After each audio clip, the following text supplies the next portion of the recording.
Hello, and welcome to SEO Sundays.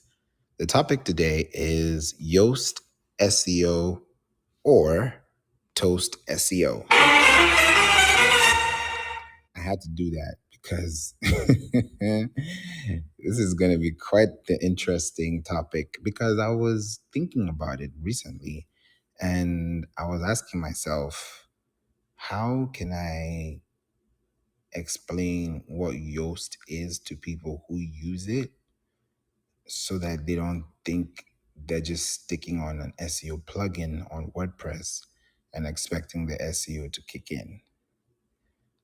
That's a huge misconception, and that's going to change a lot of thought processes if you are, you know, thinking like that. So the ideal goal is to use Yoast, but also use it, welcome Emerald, using it in a very simplistic way, but also using it in a way that's going to give you access to, businesses. How do you connect your business? How do you, create content for people? How do you show up online? What is the goal of your website? Do you even have a website? If your website is popping, okay, how do we make your website look the way it's supposed to? What are the things that we need to create? Right? Because these are questions that you have to ask yourself at some point. You're not just creating content because you want to have content out. You want to create informational pieces that people can, relate to. So why I'm doing this room today is not just because I'm talking about toast or Yoast, right? Tomato, tomato.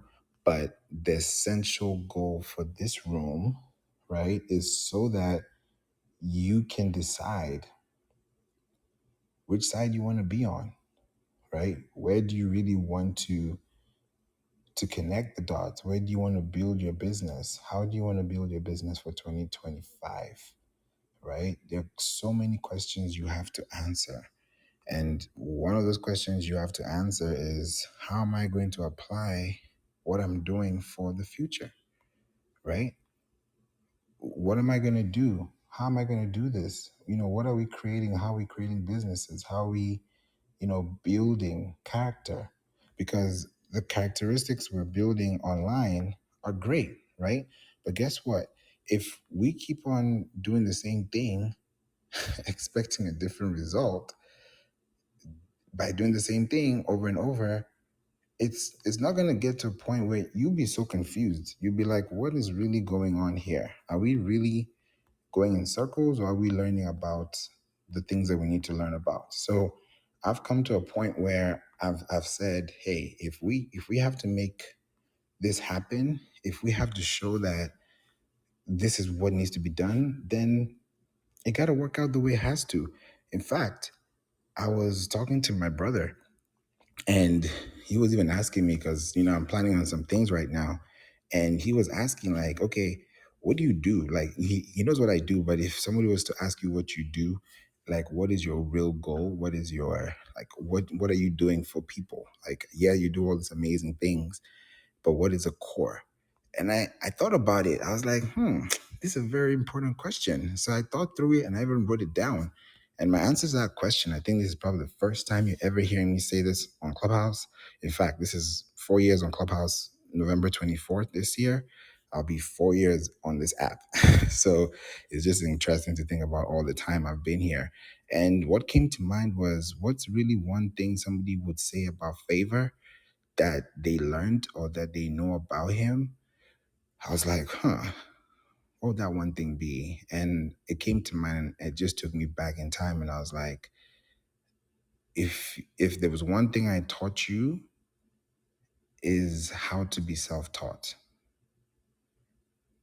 How to be self-taught. Because I've taught myself how to do a lot of things. I'm left-handed. I taught myself how to play the drums when I was 6 years old. I taught myself how to cook. I taught myself how to swim. I've taught myself how to build a business. That's why I have a business now for 11 years and running.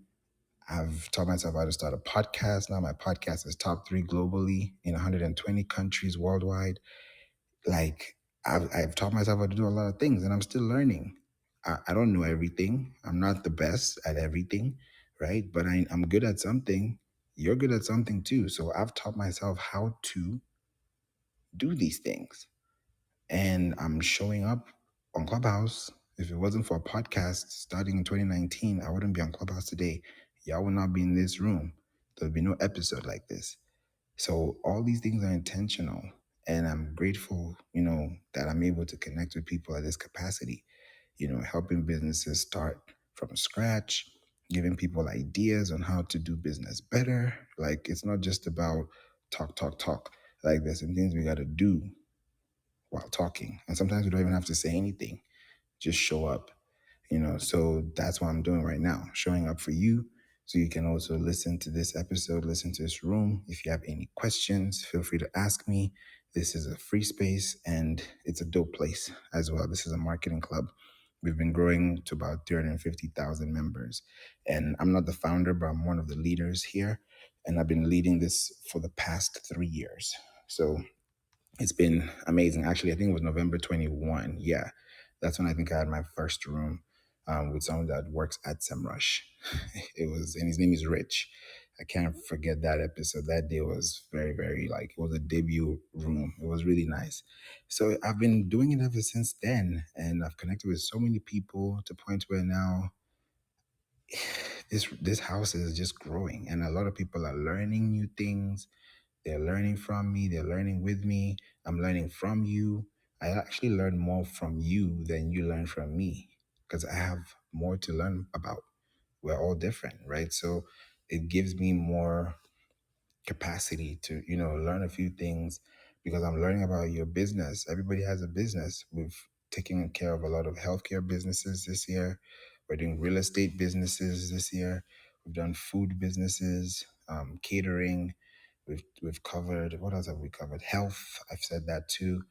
We've covered infrastructure. We've covered design. We've covered all these things. So it's like, from point A to point B, how do you take your business and also grow it online, so that you're not just using one platform for one use? So now with Yoast SEO, right? The reason why Yoast SEO is something that I've always, talked about, and what I've always seen, is that if you want to use Yoast, Yoast, for those who don't know what Yoast is a plugin that is available on any WordPress plugin store, and you can download the Yoast SEO plugin, and the Yoast SEO plugin is activated so that you can now do search engine optimization for the website, right? So when you do search engine optimization for the website, you're creating the website for the ability to now have the search engines. This is the core part, because this is either Yoast SEO or Toast SEO. I don't want you to be Toast. So for Yoast SEO, the reason why you want to use Yoast SEO is because Yoast has been there, I think, since 1999. I'm going to check that. I'm sure it's 1999. And with Yoast, right, when you think about the search engines, right, it's like, you have, okay, I went too far back. It's 2010.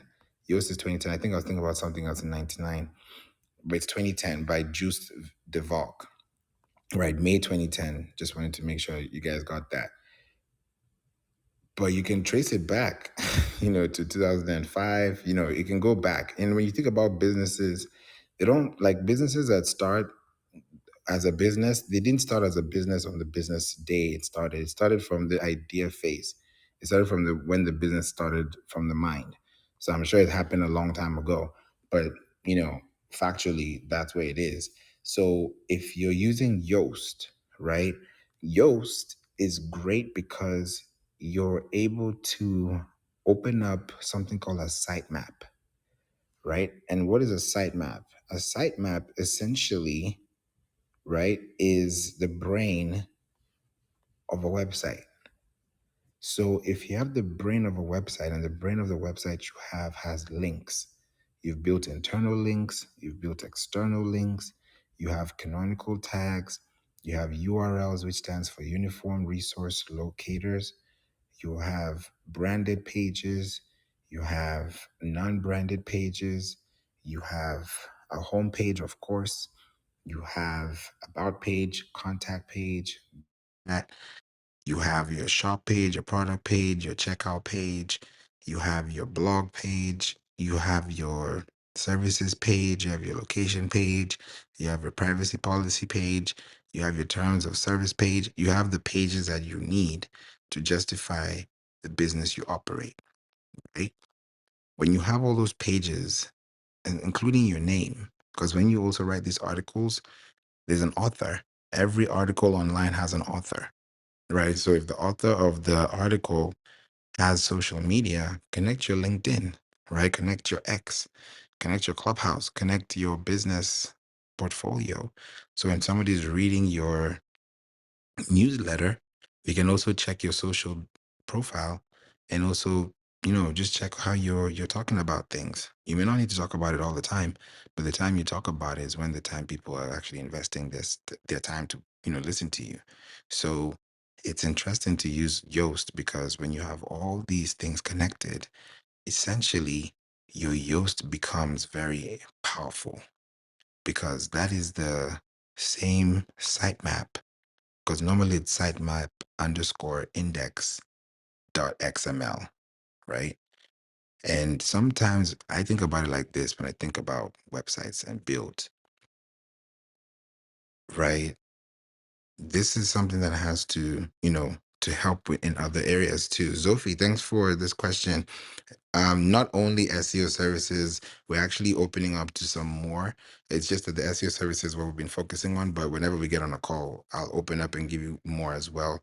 And white labeling services, we don't offer white labeling services, but we can consult and we can give you insights about those things when it comes to marketing, because white labeling is marketing and there are ways to do it that would also benefit you on the back end technically. So it is available for conversation, and then it can lead to anything: brand referrals, project campaigns. The list is endless. Billboards, advertising. So yeah, let's talk about it.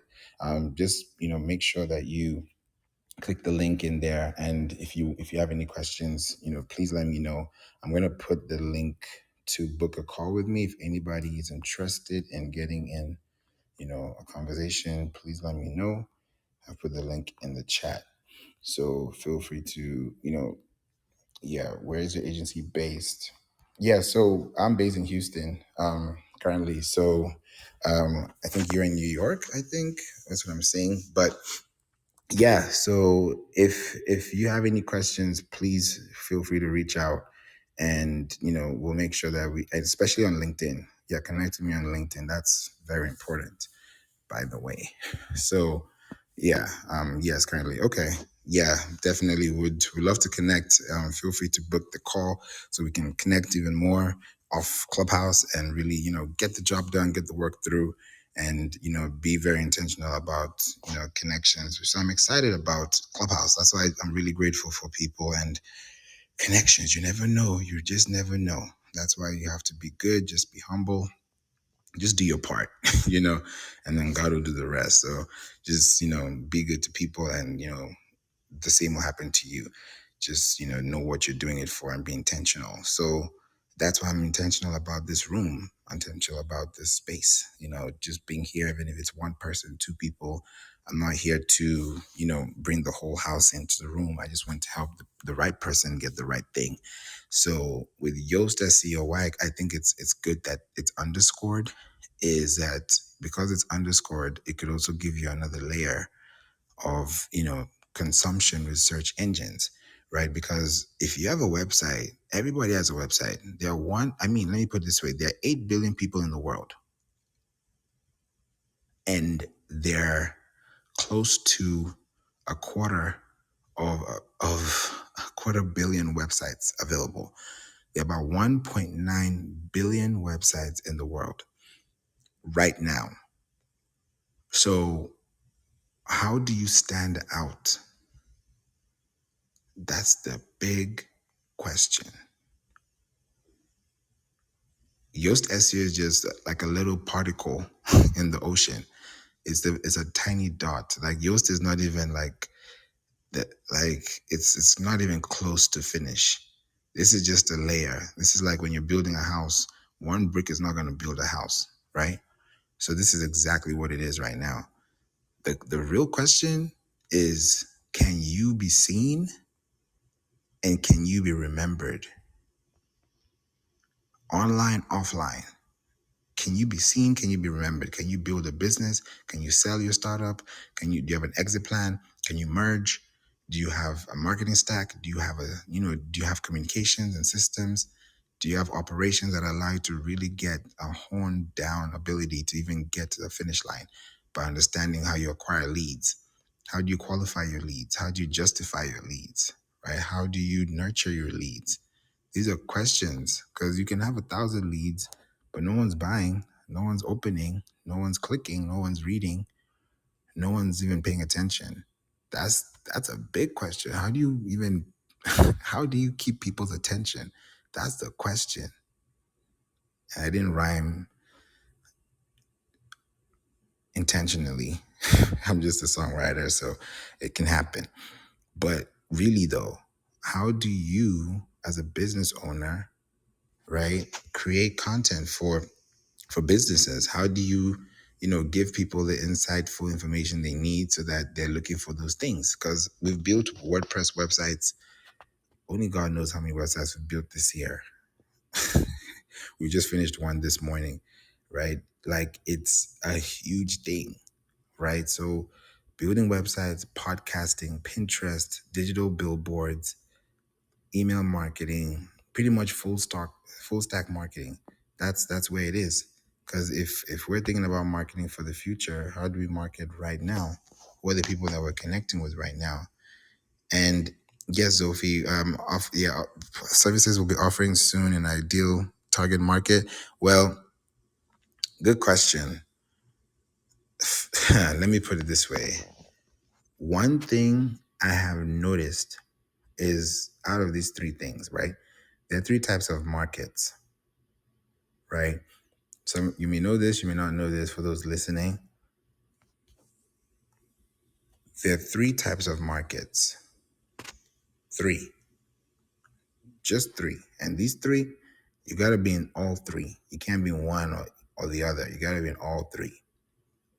The first market is you got to be in the total available market. That's TAM, the total available market. That is marketing 101. If you have a business, if you have a product, if you have a market, if you have a demographic, a psychographic, and a sociographic curve, how do you as a business attain and retain and most definitely sustain the affinity you're trying to contain within your product or within your experience, your brand promise, right? That's a total available market. Everybody likes to brush their teeth. Everybody likes to be out in the sun. Everybody likes, a walk in the park. Not everybody, but some do. Most people like to, have a good day. Everyone loves the breeze. Everyone loves good sky views, right? That's the total available market. Everybody's available for that market. Like we're all here. We're all talking to the same, like we like to see the rainbow. Everybody's available for that, right? Then there's some, which is a service. That's the last one, actually. I'll leave that last. There's SAM, which is service, you know, available market. Now, there's a total available market. It means that let's say there are 2 million people who like to, you know, play golf, right? Out of these 2 million people that like to play golf, probably let's say 350,000, right, of them like to watch golf before they go on the golf course, right? So if they're gonna watch golf before they go to the golf course, The next thing is the service obtainable market. That's Psalm. So these people who are about to watch a golf, tournament or a game, just to make sure they can, watch the game and head out there, right? They're spending probably 3 to 5 hours tops, right? It could be more, it could be less. I'm just giving you an example. Now, if I was selling a product and I'm selling golf clubs to these people who I know watch golf before they go to the golf course, now the service obtainable market has moved from the people who like to play golf to the people who like to watch TV or watch something before they play golf. And now the service obtainable market, right, are the people who pay attention to the techniques when they're watching the game before they go to the golf course. So those techniques that they're watching, who are they watching? People. Who are those people? Famous people, credible people, skilled people, athletes, right? These people use different products, right? Now that's an affinity because now you're actually getting to understand this market, right? You're getting to know, okay, this is what they like, this is who they're endorsed by. Now, if I know the psalm and I want to go back to Tam, I'm gonna do like a whole reverse gear, right? And how would that reverse gear look? It would be where if I know that everybody that likes to watch this person likes this brand, then I want to know commercially where do people actually buy these brands, right? They go to Academy, they go to Target, they go to, Trader Joe's, they go to different places, right? Where they go to do their grocery shopping, because, definitely if they're playing golf, they like to work out, they're in the zone, right? Hey, Julie, welcome. They like to work out, they like to have a good time. So these people are in the zone, right? So if I know that these commercial places have these products, guess where I'm advertising my business to? These places, right? Because these places now have products that my ideal client avatar is focused on. So I know where they frequent, I know what they watch. Like it's very easy to kind of like bridge the gap at a very high capacity, and then all of a sudden you're just in the zone. Hey Julie, happy Sunday. Hey, Favour. Happy SEO Sunday. Hope you are well. Hope you're doing well. And congratulations, by the way, as well. Congratulations for what? I'm not sure what we're congratulating on. What there was a wedding you had, and I was like, let me, because I Oh, saw. yeah. Lauren's wedding was Mm-hmm, yesterday. That was so mm-hmm. fun. I love love. It looks so good. I love love. It's so fun. Young people in love. I love it. I love that too. I love that too. Oh, no, this is exciting. I'm glad that you're here. I kind of had this room in a different way just because I was thinking Yoast SEO or Toast SEO, and I wanted to like bring a twist to it because some people know about this platform, some people don't, some people just hear, and I was like, yeah, let me break it down a little bit, but in a more like simplistic way, so it doesn't sound too technical as well. So you know, these are tools that we have to think about on a frequent basis. So if you're thinking about your business long term and you want to use a platform for SEO purposes, you have to think about keyword density. If to just to give you a clear example of keyword density, if you look at this title, the title of this room, I've said SEO 3 times. SEO Sundays, Yoast SEO or Toast SEO. Those are 3 placements in one sentence, in one heading. So when you're intentional about using platforms, using keywords, using style, format, using intentionality procedures, these are the things that most people kind of overlook, overthink, or over analyze. But this is really where the meat and potatoes are, because when you are using your website and you're plugging all these things, plugging it in doesn't mean it's gonna rank online. It will, but how sure you're gonna rank outside or on top of 1.9 billion websites out there? So you have to be very specific and strategic with how you show up online. That's why it's very important to use platforms like Yoast, right? Don't just, plug it on and just keep it that way. If you have a WordPress site, every time you install this plugin, it always tells you first time configuration. That first time configuration is so important. It's like the first day, when you're born, that day is so important because everything has to be checked. Everything has to be valid. Everything has to be healthy. Everything has to be green light, right? Because that's the first day. That first day is a very important day. A very important day, right? Is So it? go ahead. Oh, go ahead. Oh no, I was gonna say, like, I don't know about Yoast SEO. Can you hear me Yeah. okay? And I apologize if you can't.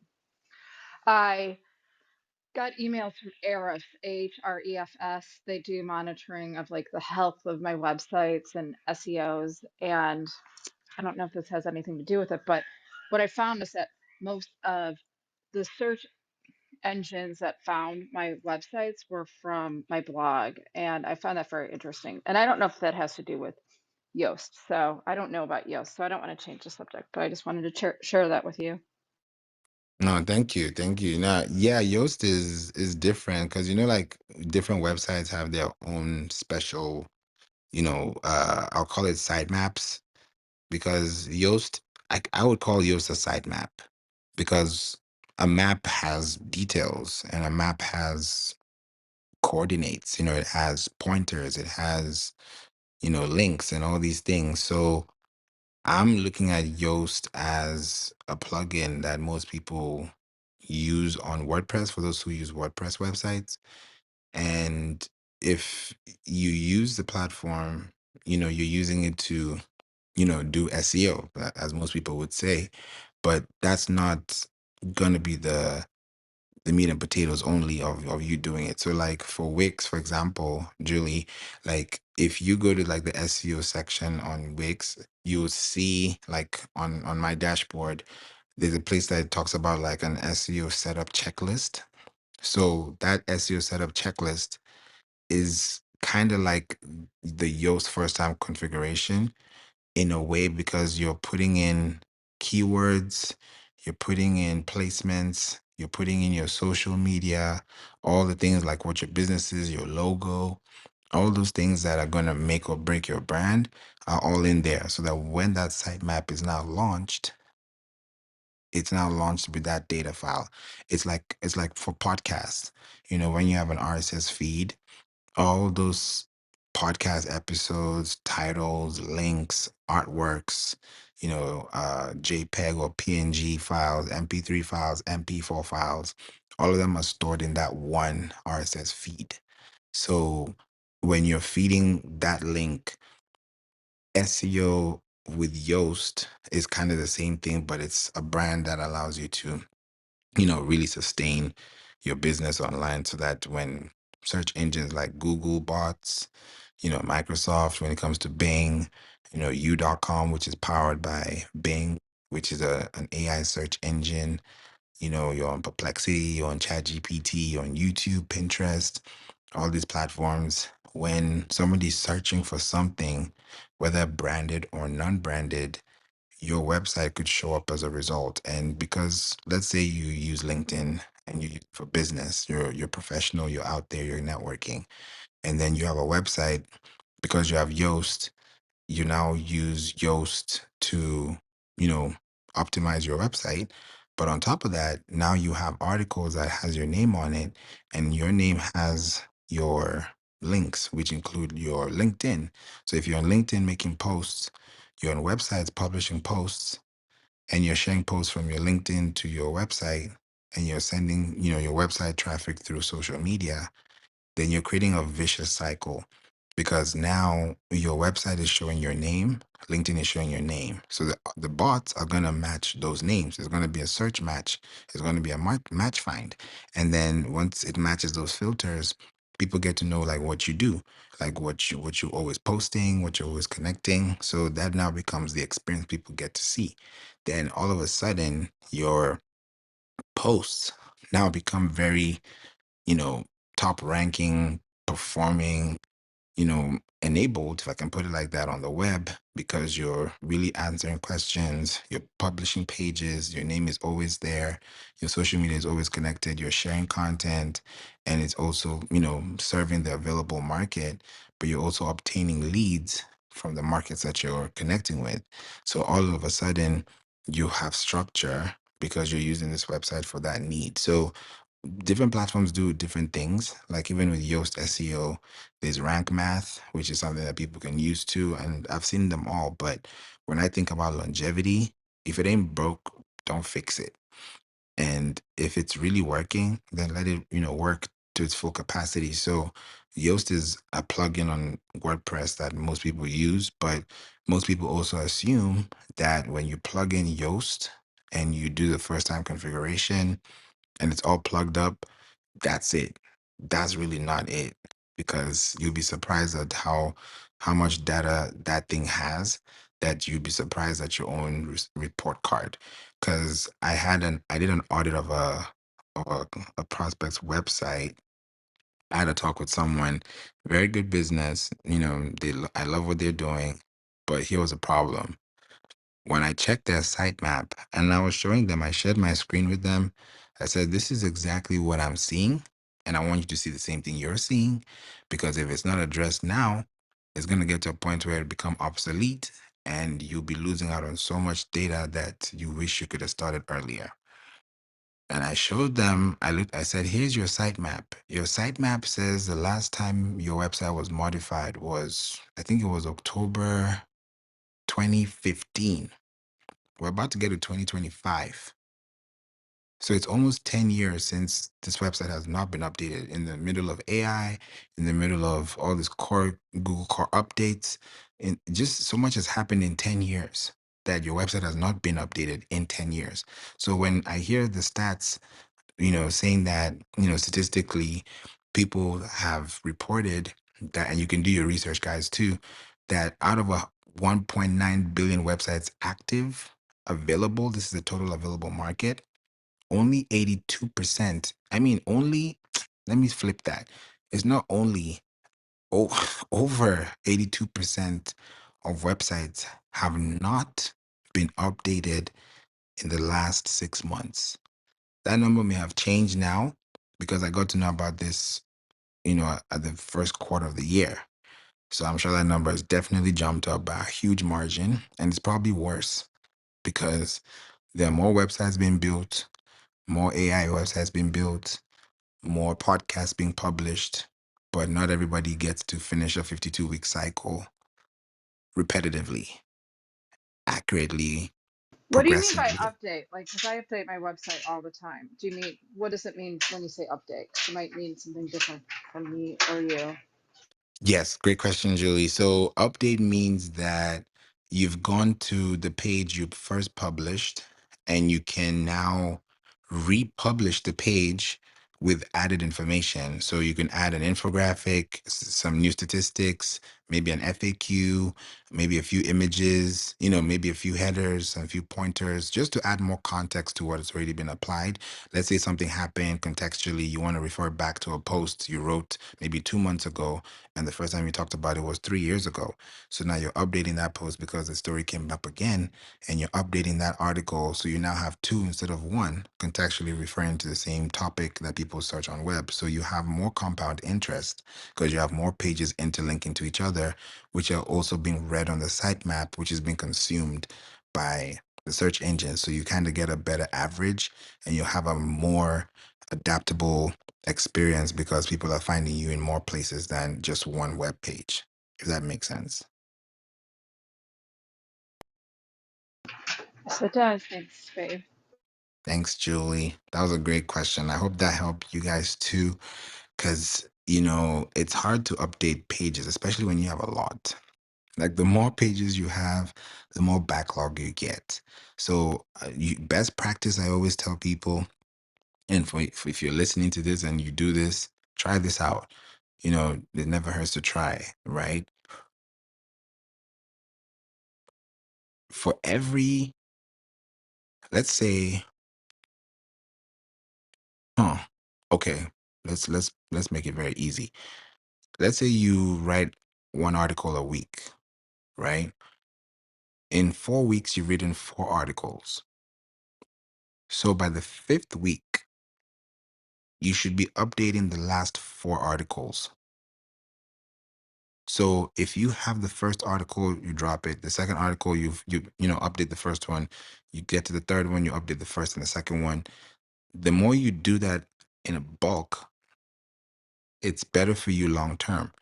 Because if there's a topic of discussion happening this week, and I have five articles that address this one topic, and I update all five in this 1 week or in this 1 hour, I've spent probably 20 minutes each page, right? To, tackle everything. I'm like, okay, it's 100 minutes. I've spent, an hour and some change. And I'm like, okay, let me, post this out there. Let me do some more research and let me like re-index it back. Now, by this time last year, these pages you updated this year are now being the discussion currently.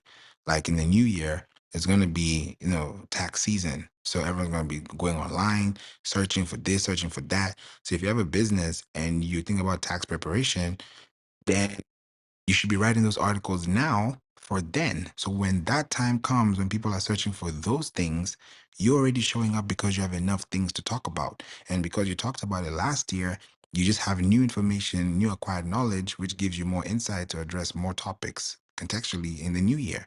So every year, you're adding a new article to an old article, and you're linking the old one to the new one, and you're linking the new one to the old one. So before you know it, you have this spider web that on average you're updating your articles maybe every 2 to 4 weeks.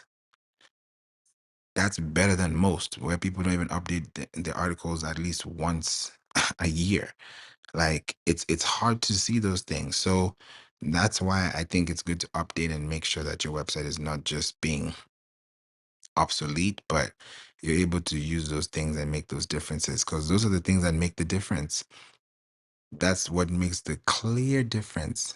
Like without doing those things now, it would be hard to scale then. That's the biggest thing. So when you use Yoast, right? I love Yoast because it has this like it's like a traffic light, right? The traffic light says red light, amber, and green light, right? So when you're driving, when you see red, you got to stop. When you see amber or orange, you have to, wait to stop. And then if it's green, you can go. If it's red, you're at a complete stop. So if you use the same traffic light measures that Yoast SEO have implemented, when you look at your plugin on the back end and you go to the post or the page on your website on the back end, you're going to see three lights. You're going to either see red, orange, or amber, or green. If you're seeing red, that means your website is at a complete stop. That's what your website sounds like to the search engines, because you've not updated your website.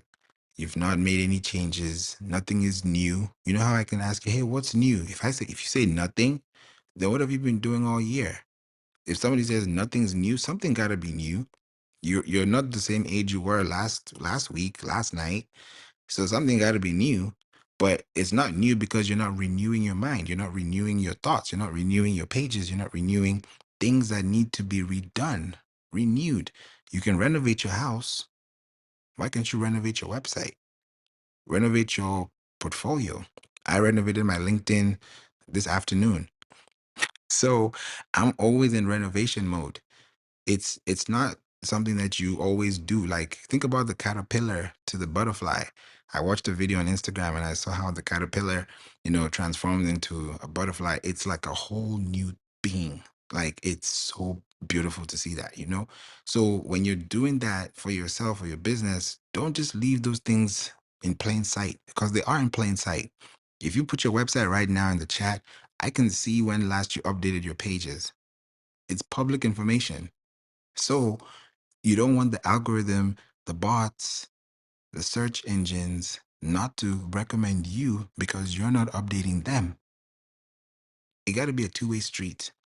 That's why Yoast is not a one-time fix all. It got to be a two-way street. If it's not two-way, then that's the wrong way because you're going the opposite direction. Speaking of opposite direction, that happened to me yesterday. I was driving, they were doing some construction, and I ended up on the opposite side of the road.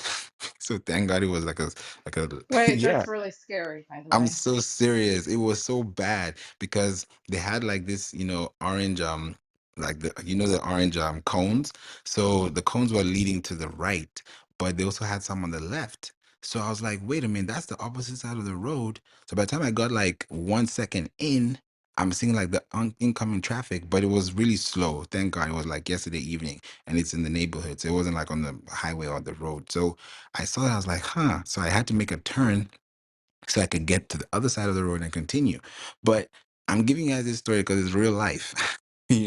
I'm not perfect, but you see things, you're like, huh, okay, that looks a little weird, but that's a story, right? That will never happen again because you learn from those things. So you see those things, you continue, you learn. Every day is a learning curve. You don't know what's gonna come tomorrow. You're probably driving right now. You're probably having some food right now. You probably had some food earlier.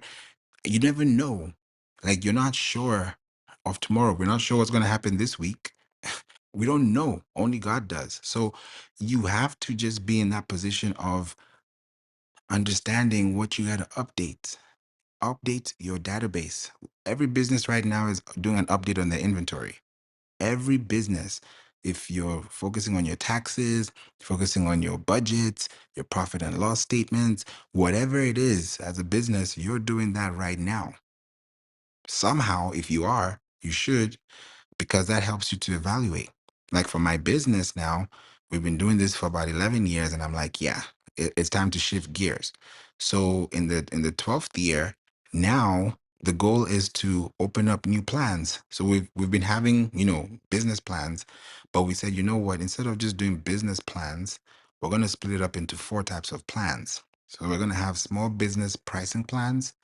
We're going to have corporate pricing plans, both private and public corporations. Then we're going to have enterprise plans, and then we're going to have custom plans.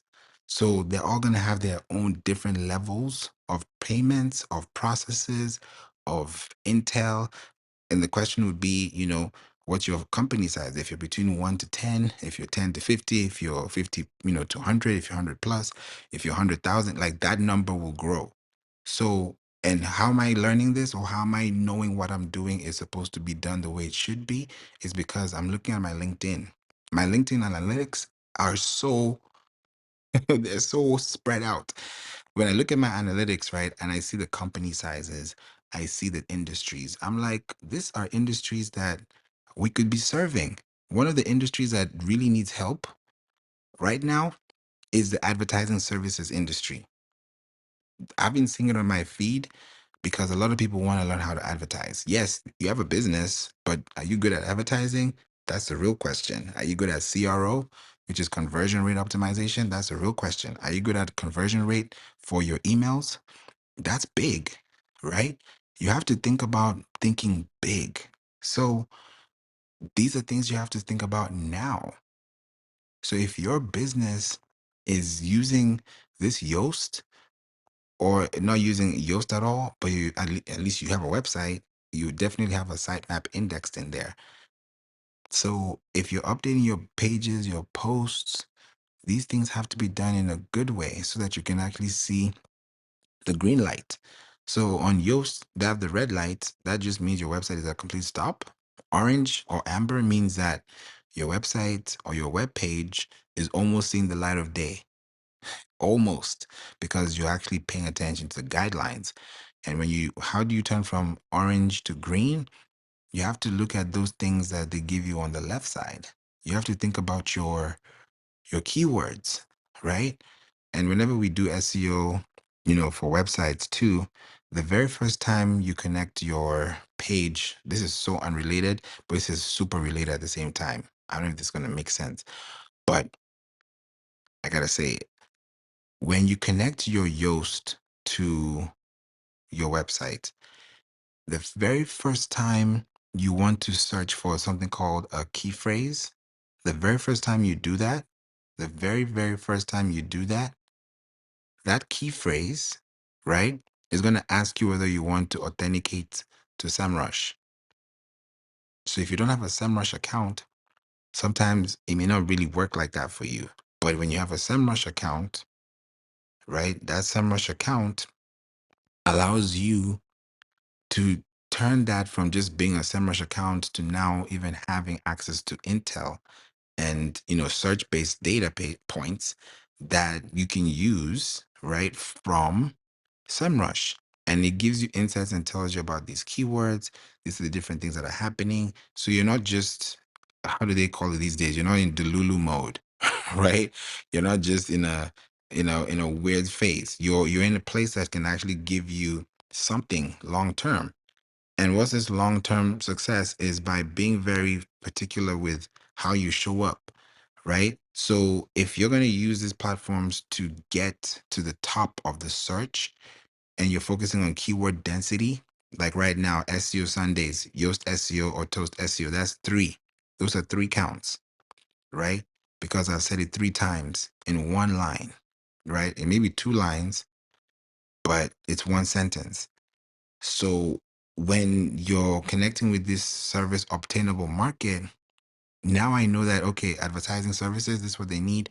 I'll write articles on advertising services, companies that need advertising services, hospitals, malls, restaurants, hotels, list is endless. So we don't box ourselves to one industry that we work with because we've worked with an array of businesses. So it's a beautiful thing because it allows you to even expand your horizon and you're not limited to just one. Some people, every business to each his own. Some people just work with one company, another one works with another company. Like I've seen a company that does SEO just for healthcare. They just do it for dentistry. They just do it for restaurants. They just do it for real estate. That's totally fine because that's niching down. That is opting in to your key value, your key proposition, and your unique value proposition too. So that's fine. Hats off to you. For us, we're very open ended because we've gotten to see so much, and that's why we've been able to get into technology, music, entertainment, business, society, culture, podcasts, Pinterest. It's just an endless, it's like utopia, right? But it feels good because you can really understand what you're doing and how you want to connect the dots for, future growth as well. So I'm glad you guys are here listening to this. And if you have any questions, please put in the chat. Umar, thanks for joining us again. Thanks for being here again. This is the second time I'm seeing you. So appreciate you for being here. We'd love to hear your thoughts on the topic if you have any. The floor is yours. Yeah, thank you so much for allowing me.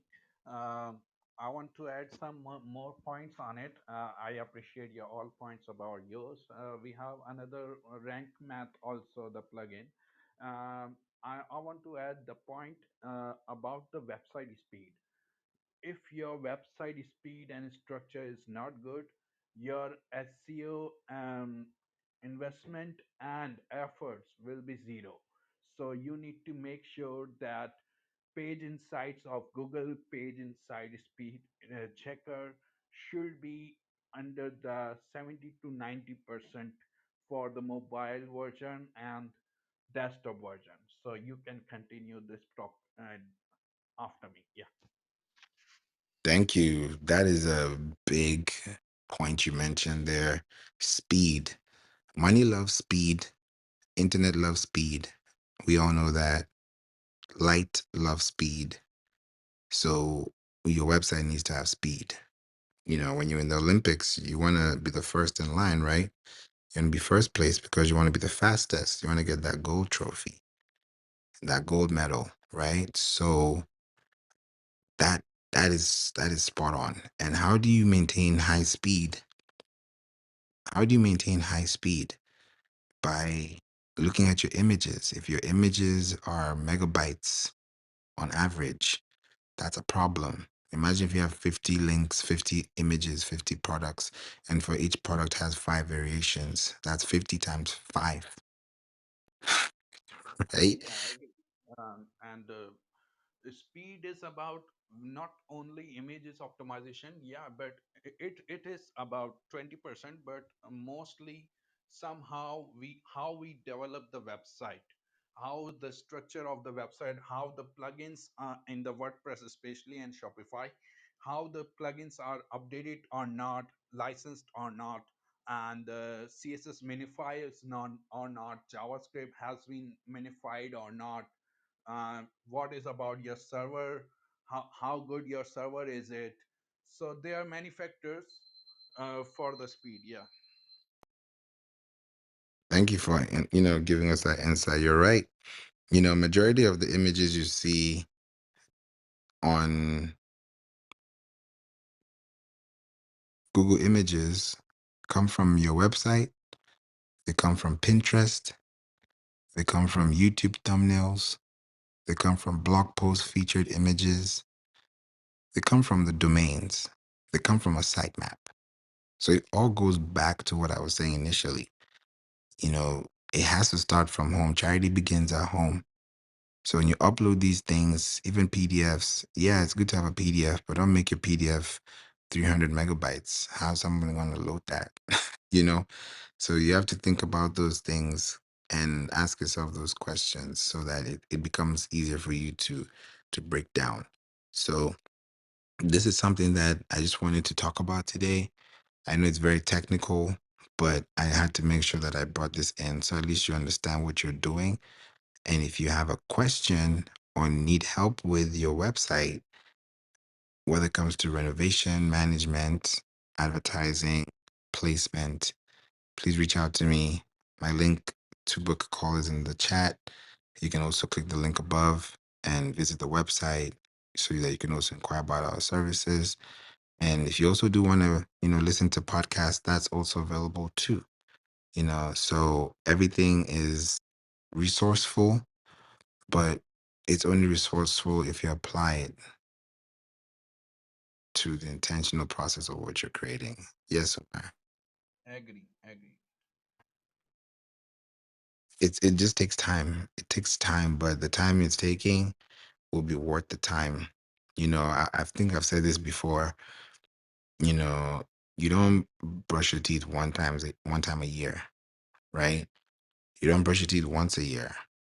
So that's the same way you shouldn't be ignoring your SEO every day. I mean, and when I say SEO every day, that sounds like a rhyme. Okay. SEO every day, right, means that you are intentionally writing. This is if there's nothing you got from today's room, this is the one thing I'll leave you with. If you're online and you're trying to address a problem, the words, how we say words matter? I always say words are seeds. When you plant a seed, it grows. And whatever it grows to become is what you intentionally created it for, right? So when you intentionally, consciously write the words and you create a caption, whether it's a caption auto generated text from your video, like you can hear here on Clubhouse, or it's written form, or it's documented, the words that you keep saying, the semantics that you keep bringing to your content contextually is going to create a word cloud, right? That you'll be able to go back to like a feedback loop. So every time you talk about something online, it's always going to go back to the last thing that you said online. So if you're giving people information and you're sharing insights, you're showing up, you're giving them information they can actually take home, then what you're creating is called a repetition that leads to retention, because that repetition of you showing up saying the same thing over and over and over again, like you think about SEO, you think Favor.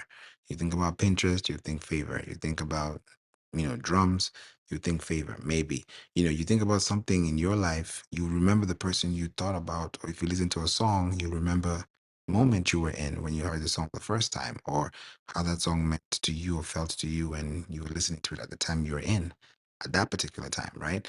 So the words you say matter because those are the same words that your consumer is going to use. So, as a consumer, as a producer, whichever side you fall on, focus on those words because those are the words that people will remember to type. And then if they find you in the search results because you've structured yourself correctly, then more people can find you and access your content. So that's going to give you more longevity over time as well. So I hope this helped. And thank you so much, Omar, for being here. Julie, appreciate you. Kevin, thanks for being here the whole time. Xiomara, hope I said it the words Yeah, correctly. I have Yes, one more question. That if what if we use GPT for the content with the keywords? What's your analysis on it? great question.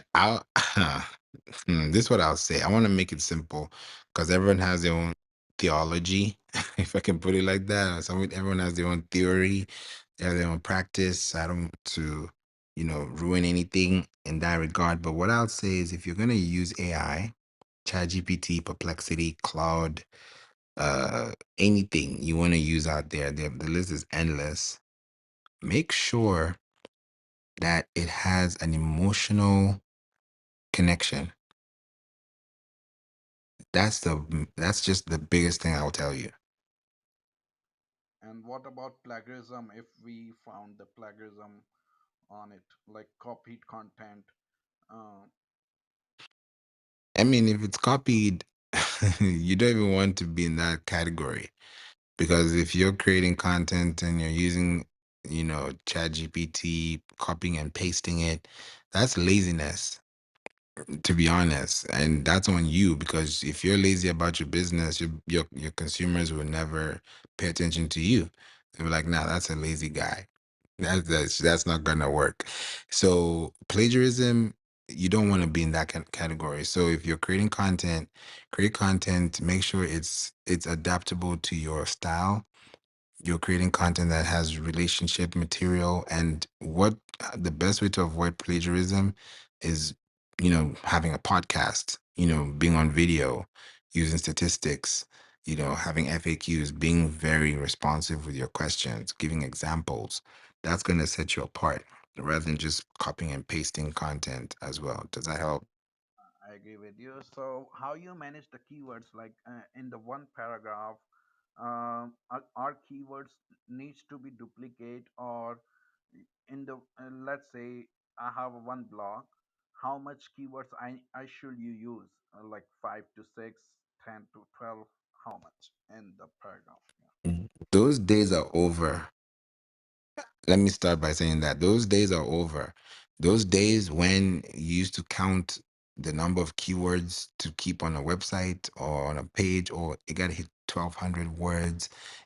Those days are over. So these days and the next days that are coming, what should be thought about is three things. And it's the three S's. That's how I call it: the semantics, the sentimental value, and the SEO.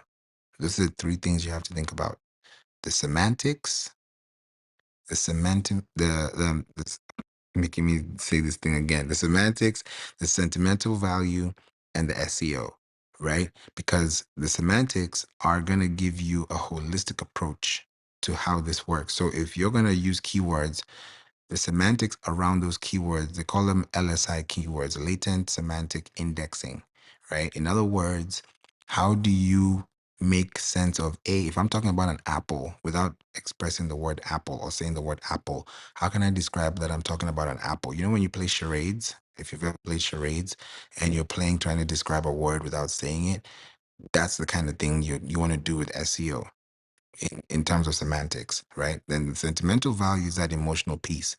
Like, what is this information going to do for me? Does it help me? Does it make me better? Does it make me wiser? Does it make me think more? Does it make me analyze? Does it make me realize? What does it make me do? Then when you figure that out, then you know, okay, now it's working. It actually does make sense. So when you look at that, then the SEO now comes in with the keywords. The keywords have to come from the left. So the farther your keywords are to the left of the page, the faster you're able to crawl through the search engines.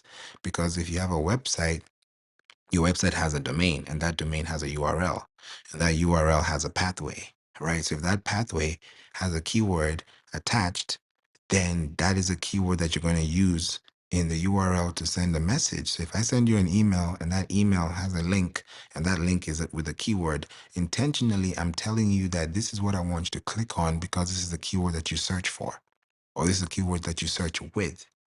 So when you have SEO and you're able to put those SEO pieces in place, then you don't have to worry about SEO, the keywords and everything. You're speaking because you want to relate. If I'm talking to you, I'm not thinking about keywords to use to talk to you. I'm thinking about conversation. I'm thinking about having a one-on-one conversation with you. I want to have that relationship that is quality. You know, love languages, quality time is a big one for a lot of people, right?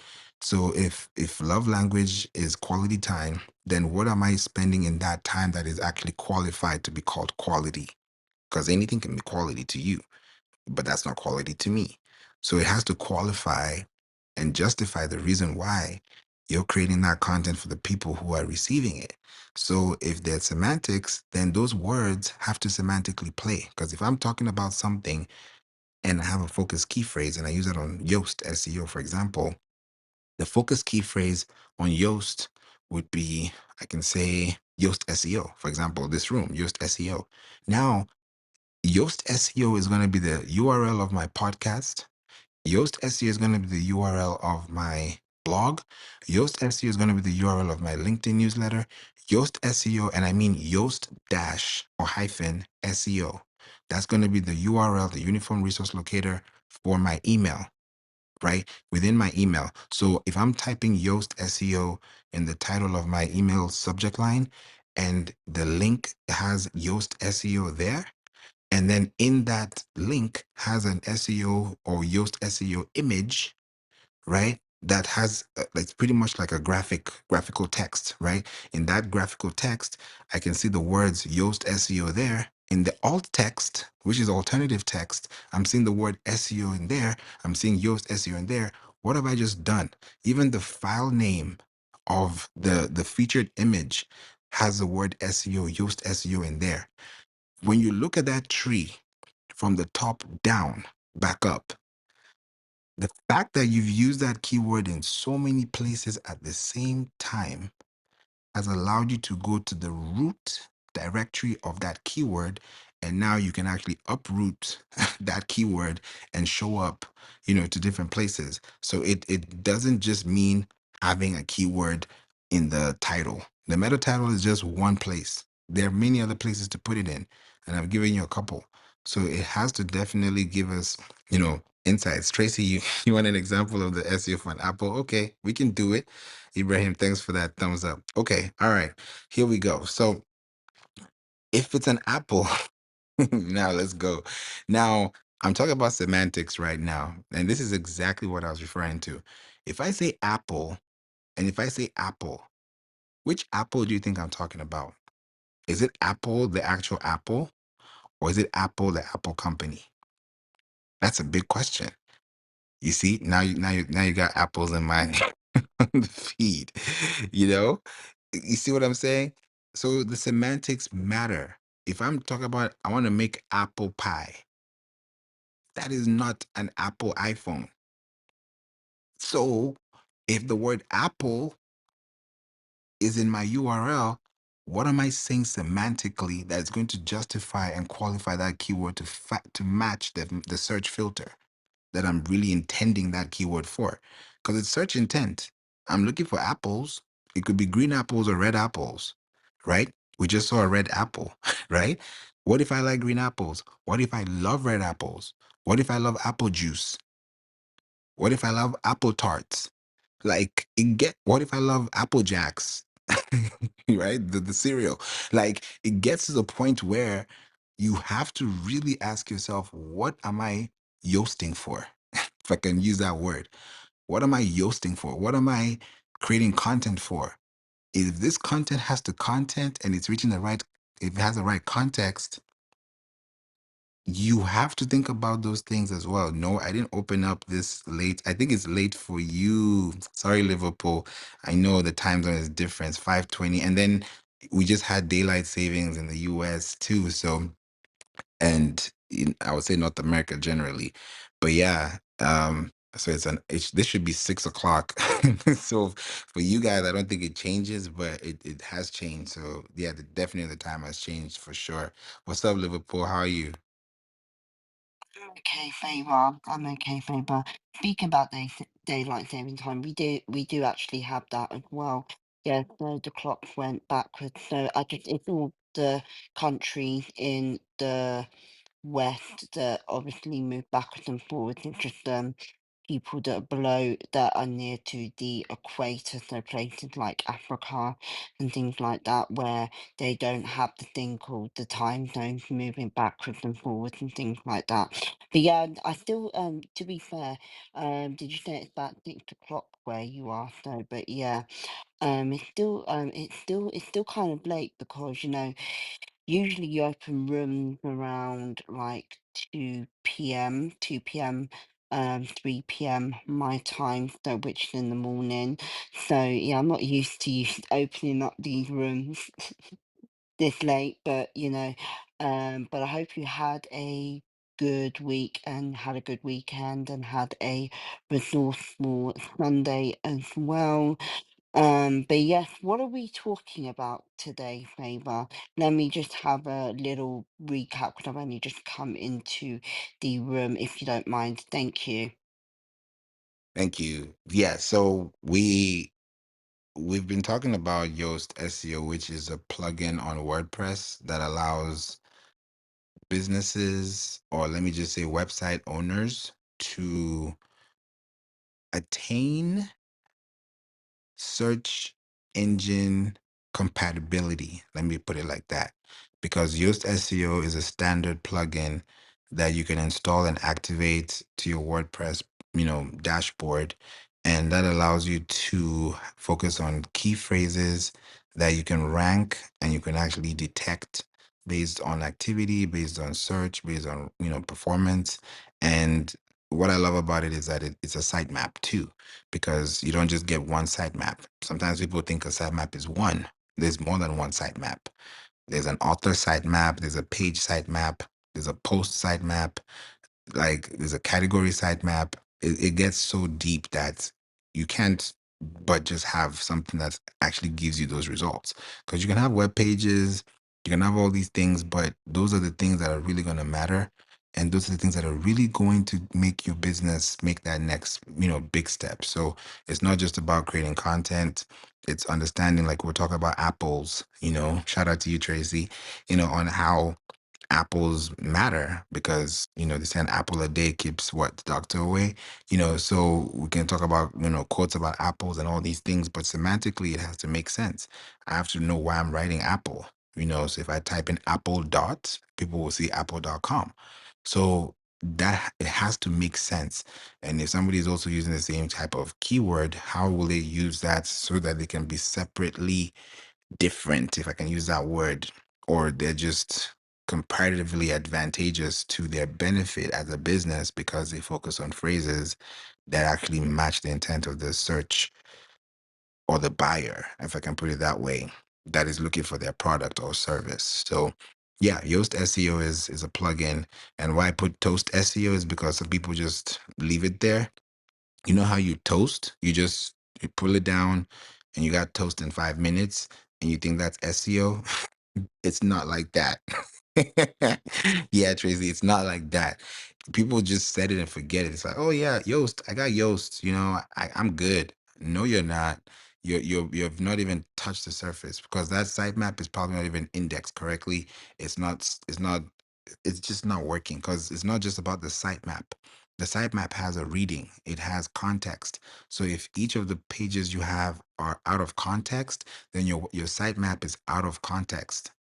It has to make sense. You can't have, a key to your house and not have a key to the backyard.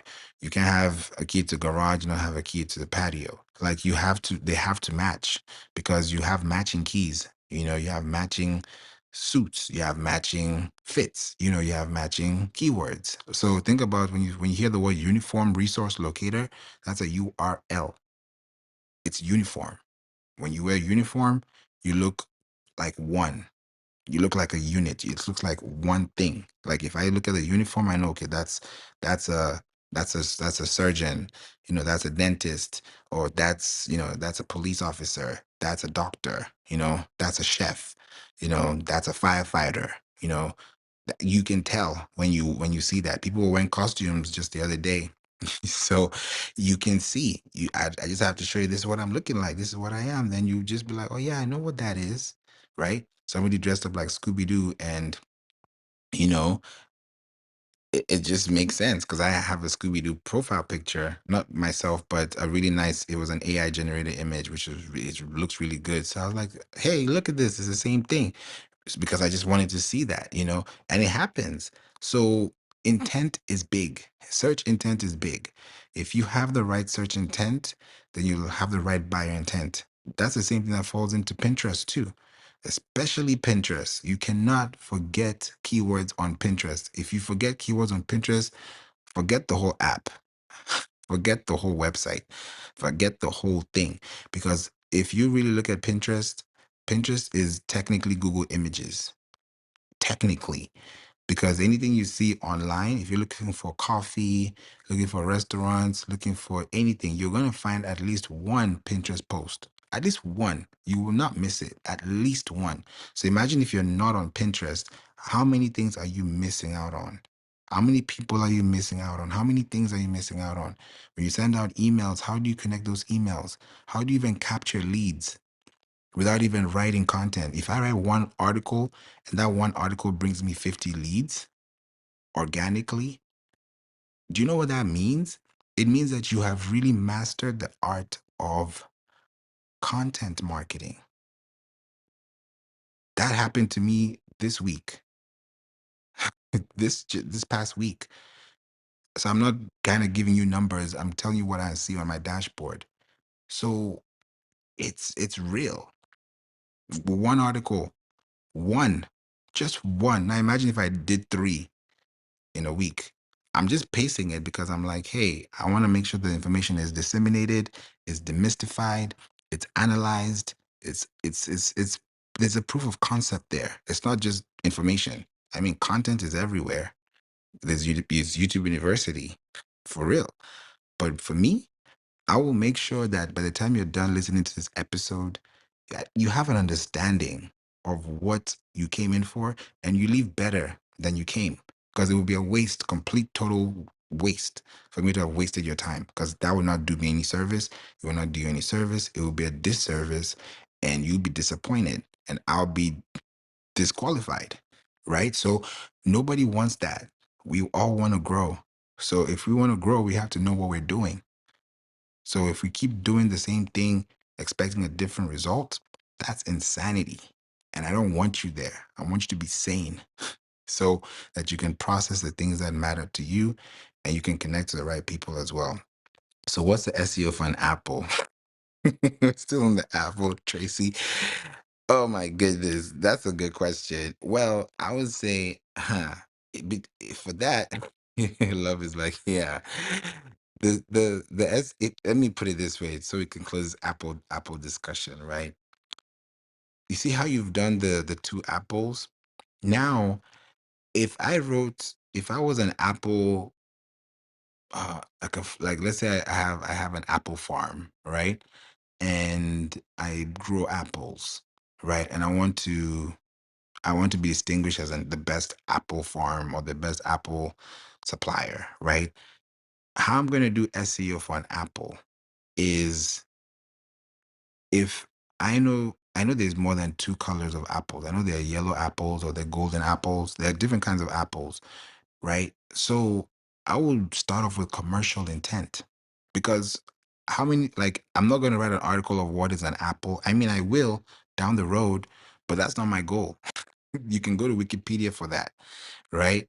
There are so many things as well. You see, naturally, when I think of Apple, I think of the iPhone. You see what I'm saying? So if I was trying to address people who need apples to now distribute or to get apples so they can sell apples at the produce, right? And I have an apple farm, I'm going to write it with commercial content and I'll say green apples versus red apples.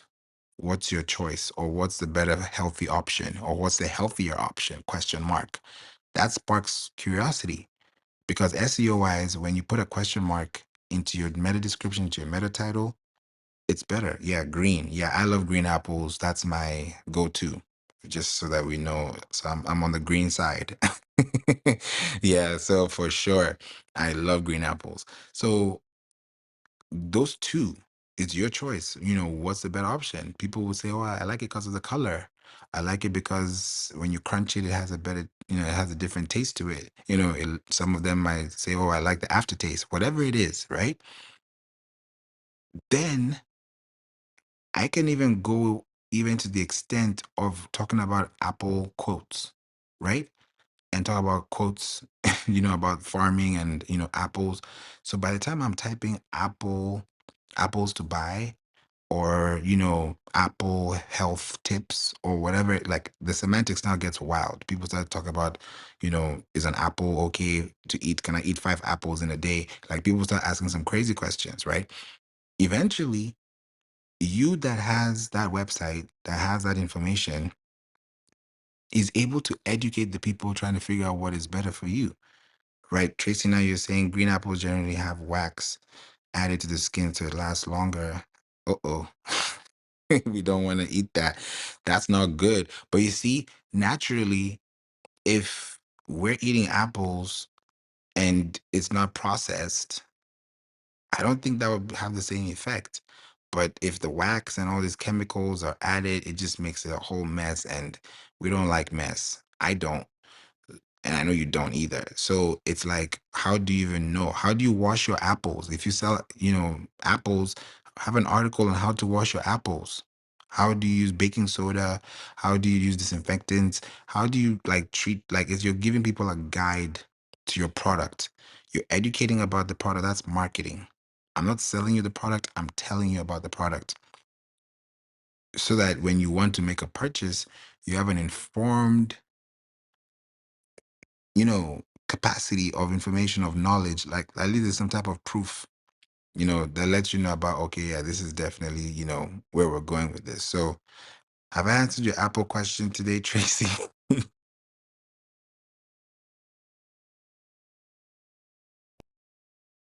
Yes, thank you, Favor. I honestly, I'm just trying to wrap my brain around SEO so I can do some basic stuff right now. Um, so I was just trying to understand where it comes from. I think it's specific. It comes down to niching down and specific to how you are using the product, whatever that product is, whatever the niche is, and it's just continually niching down. That's how I'm hearing it, the SEO works. That's why I asked about the apple, because the apple's pretty basic. Like eating an apple, not Apple products, but eating an apple. Um, so you made it make sense. Thank you for that. You're welcome, Tracy. And even for your business, when it comes to like flowers, that's a big commercial question. Like, if people want to know the difference between daisies and red roses and tulips and, all the kinds of great flowers, like, okay, what flower, what colors, what do they mean? What do flowers mean? Like, people read those things before they buy. So if they want to get something, white flowers versus red flowers, what does it mean? If you give flowers to someone, what does that say? Or what's the meaning behind it? So those commercial intentional values are propositions that you can put online in form of URLs that now people can use to learn more about your product. And then in them learning, they sign up to your email list. They connect with you. They want to learn more. And then they never unsubscribe because they've been there for 2 years, 5 years, 10 years, and they're staying. They probably never bought from you, but if they ever unsubscribe to your email, they're gonna lose a lot of information that they would have never had if they were not on your platform. And why is it so important is because emails equals, how do I put this? Emails equals blogs. This is what I mean. When you're sending out emails that have new posts or referring pages. So if you're like, for you, Tracy, if you have emails that you're sending out, let's say it's Thanksgiving, Christmas, holiday deals, and all these incentives, incorporating sales to that would be also educating them in form of those URLs. So by this time last year, what were people talking about that was in relation to your industry, to your business? If it makes sense to add more context to your business by giving more information about that, then they can use those articles when they're now signed up to your email list to access those exact pages. Because let's say you have 100 articles on your website, how are they going to go through 100 pages or 100 topics? It's going to be so like stressful that they don't even want to start. So you sending an email is guiding them to where they need to go on your website, which now attracts web page traffic. So if on that one web page you've attached three related articles to that one article you published on your email, now they have four. It's compound interest. Now they have four articles they can skim through because you give them a pathway of one link. So that's why when you're saying basic SEO, I want to know exactly what you mean by basic, because I want to make it so simple that it's done technically and not just, you know, ambiguously, if that makes sense, Tracy. Sure. So, wow. I honestly just set up email marketing for the very first time, and I've been in business for 28 years. But with that being said, I rebranded when I had big life changes 5 years ago. Um, and then the pandemic hit. So, literally, I'm 55 years old. I started my business 28, almost 30 years ago, when there were no cell phones, there were no computers. We had to send snail mail. We had to pick up the phone and call people. We had to knock on doors and do all those things. So I have lived in two completely different worlds running a business. So I honestly just signed up with Clavio and have started my first email campaign. And I'm super excited about it. And I'm, you know, building on it and just trying to figure out. And when I say basic, I mean like, I'm going to hire you, Favor. I am at some point pretty soon, but I wanted to get it like just a basic start on SEO. That's why I asked about the apple, the apple we eat. And so I can wrap my brain around it. And I'll just add as well, and I know I'm like rambling, but I don't run my business on the symbolism of flowers. I don't do like, a specific flower and write a blog on it. I have niched down. I am 100% locally grown flowers all year round, and I'm in Canada. So we get all four seasons extremely. So it's locally grown all year round, and um everything is seasonal. So when I'm going to do a bouquet for someone, I don't do 12 red roses. I do a bouquet seasonally, the best product that's available right now, today, in this season. So is that helpful? I hope.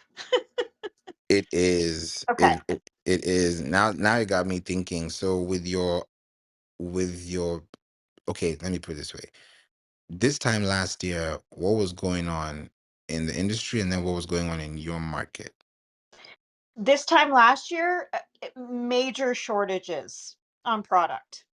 Supply and demand was completely out of whack. It's a little bit better now, but that was probably the biggest issue, the biggest challenge. And how is it looking this year? It's a little bit better.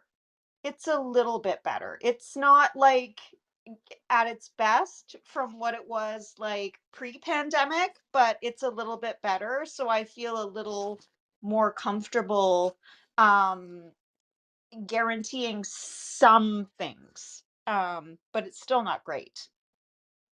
Okay. Now, I love that you said that last part because this was going to lead to my last question.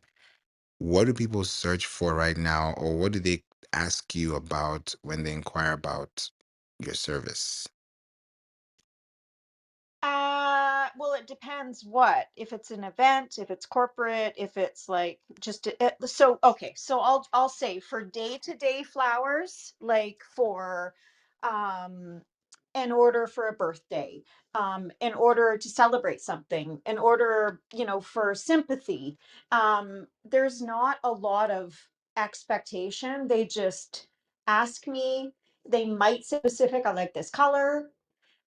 Generally, I've niched down enough that my clients for that part of my business understand this is how I roll. This is how I do it.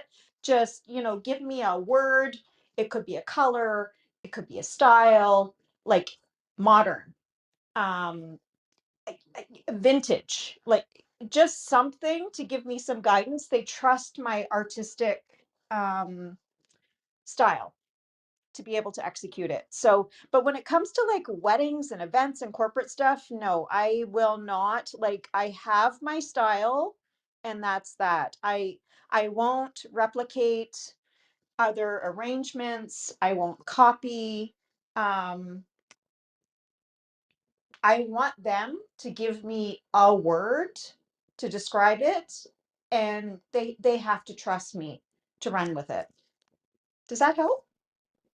That helps. It helps a lot because now you got me thinking. One thing that you got me thinking about is this, especially for your question on the basic SEO piece, right? If you for 2025, this is the basic SEO I would apply. And I think I'll ask you this question, Tracy, if I, maybe like in a couple of months from now. And this is it. There are 52 weeks in a year.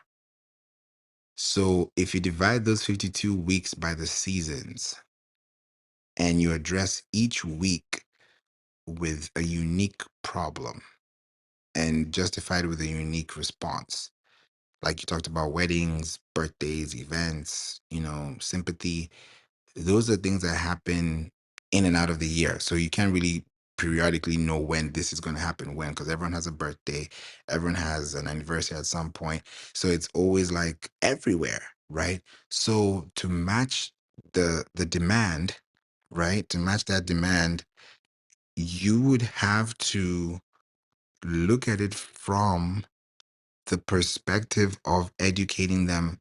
So when they get on a call with you, instead of leaving the call where it is, you would send them to your website where there's more information about what they just asked. So what you're doing is that you're driving traffic, like actually driving. Like when you drive somewhere. So you're talking to them for 2 minutes on the phone. You drive them to your website where they'll spend another 2 minutes. That's 4 minutes. They're probably gonna call you back or maybe spend 5 seconds filling out the form. Then before you know it, they've spent almost 10 minutes with you that was supposed to last 2 minutes because you've probably added other articles that help support that question. Then you have FAQs there. Now you may have videos, you may have social posts. So it gets to the point where they get into your world and they're like spending so much time. They're spending 12 minutes on your website. You're like, how are these guys spending all this time? But how will you know that if you don't install the system? That's like a caveat now.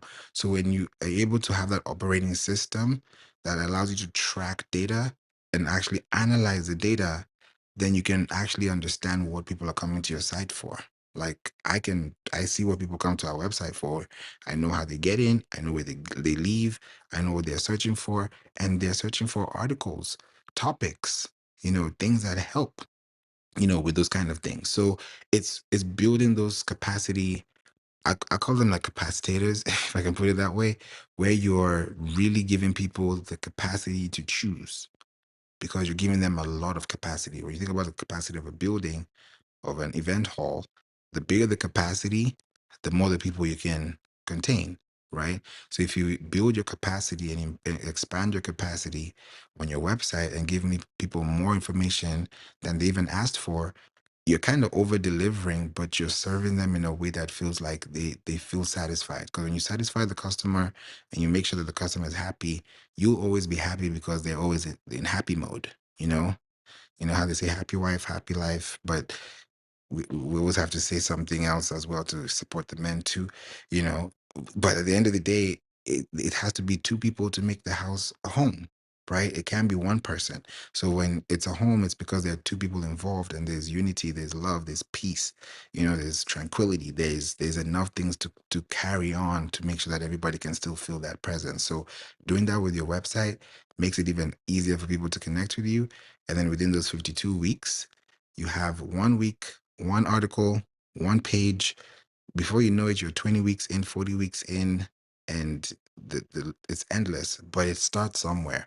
It starts off with just posting away, but also posting with intent, and then that's where the that research comes in. So Tracy, when that time comes, I'll definitely love to break that down with you. But I hope that gives you like a scope to start. 100%. Thank you so much. And when you said about the seasons and the timing, I went to my calculator and I was like, okay, I'm going to break it down to the 4 seasons. It's 13 weeks per season. So that made sense to me. That gave me a visual of what I need to like fit in to those 13 weeks. That was super helpful. And then also the blog part, I did start blogging. I didn't do a lot, but when you talked about that, that made total sense. Add blog posts filled with info that I can continually refer people back to and link them back to.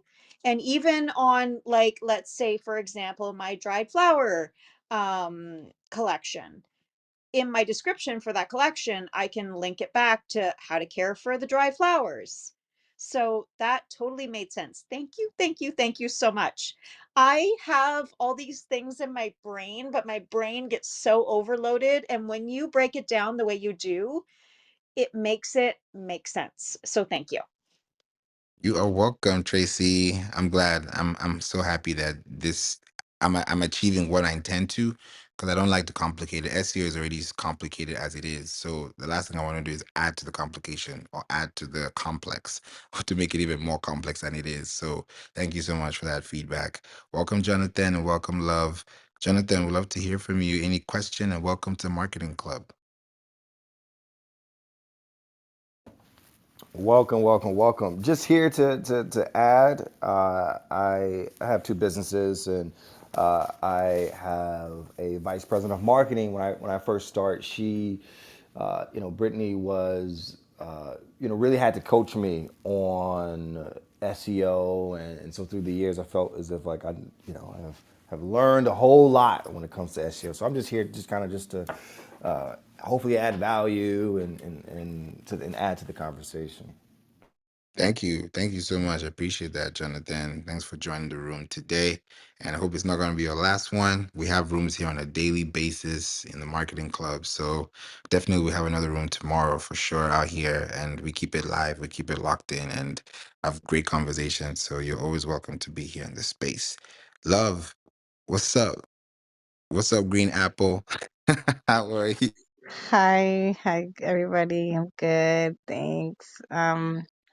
I just wanted to say I really appreciate your room favor because, like even for regular people to come in on this room like me, like I don't know that much about computers and stuff, but just being here and listening to the lingo, to the vocabulary of it all, it's important because you never know when you're gonna need to use this, So I'm just happy to be here. Just giving you a shout out. Thank you for the space. Thank you. And I appreciate you, love. Anytime. It's always great, being here, sharing this information and being very, intentional so that, I don't want to be talking at you. I want to be talking with you. So when you talk back, I can also hear back and also listen in because listen and silent are the same words when you scrabble them.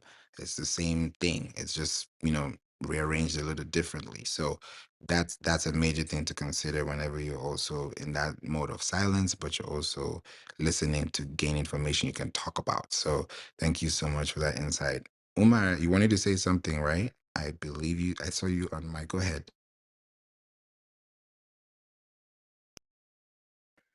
It was a great session. So I want to add one more point.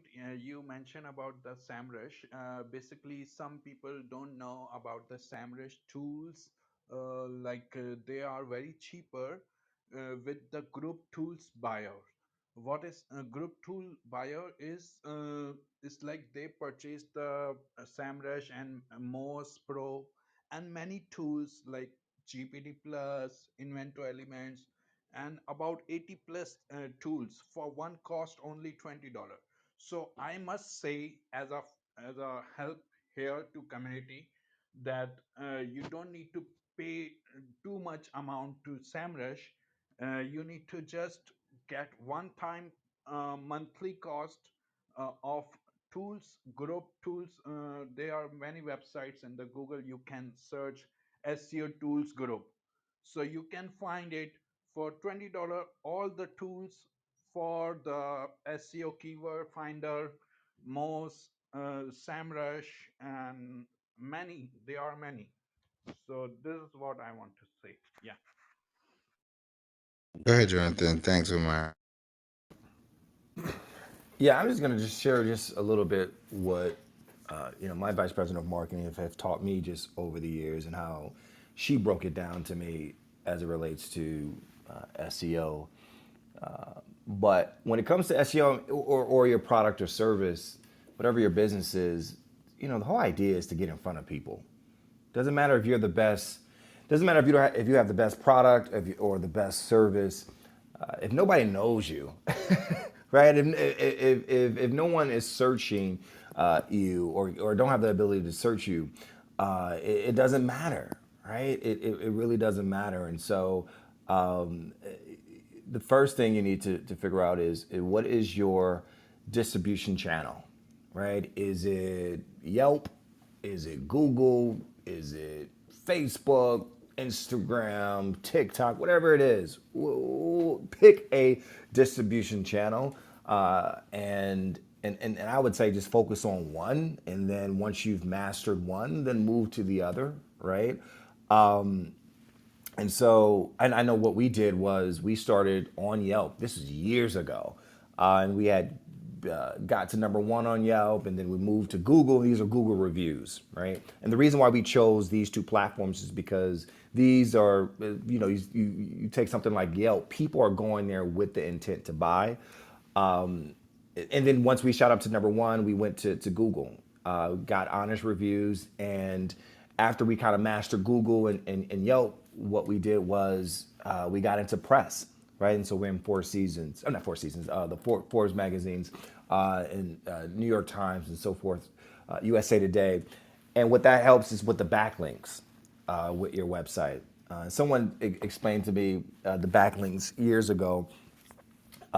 It's like being associated with the cool kids, right? Remember in high school, whether it be the star football player or the actor, that's being, when you are associated with a Forbes or a New York Times or a USA Today and have that backlink on your website, well, essentially you're associated with them and you get to have all of that traffic. And and then also too, I think we don't realize SEO is for the long game. You put a website up, and it's gonna take some years to kind of gain that attraction, gain that traffic to your website. It's going to take a while. And but if you stay at it, you'll start to see that traffic. But that's what I would tell everybody: focus on one distribution channel and just dominate that particular channel. Like I said, whether it be Instagram or Facebook, or and then move over to more channels. And then you look up and you're like, wow, I have a presence on Instagram, I have a presence on Facebook, I have a presence on YouTube, whatever it is, to just to get in front of people. That's all you need, is to get in front of people. And SEO is the way to do that. I love that, man. Thanks for breaking that down. I really appreciate that because you're right. I always tell people too that I treat websites like land, because when you add a property to the Google Search Console, the keyword there is property. So you have intellectual property, and that property has intellectual value, and that value has context. That context is contextual to the content.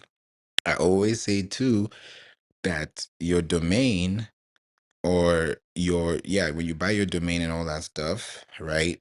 I treat it like credit profiling as well. So the longer you have a longer credit history, if it's 15 years, 20 years, you're better off to get, a line of credit from from a bank, or get a loan, or get a grant, than somebody who has 2 days credit history or 2 years credit history, right? It changes. So when Google is indexing your profile, it's indexing your capacity to teach, your capacity to inform. So it's not just capacity to show up online, it's what are you showing up with?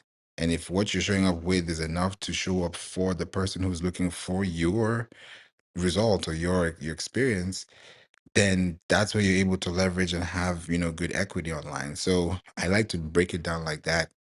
Just like you said too, because backlinks, you can hang out with the cool kids, but they're also toxic backlinks.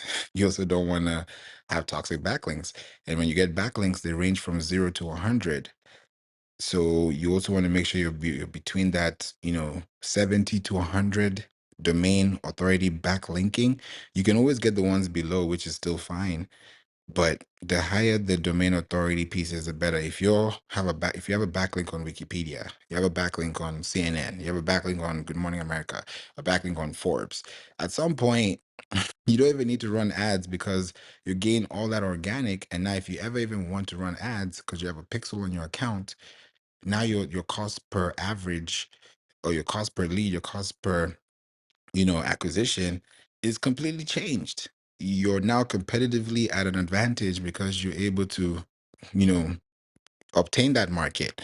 That Tam, Sam, and Psalm, that those three, they have to make sense. But SEO is just the lighthouse. That's what I call it. That takes you to that point. So if you're not on that lighthouse, then how can you be seen? SEO Yeah. is about being seen and remembered. Go ahead. Yeah, absolutely. Absolutely. The best advice I've ever received on SEO, and I'm so glad I listened.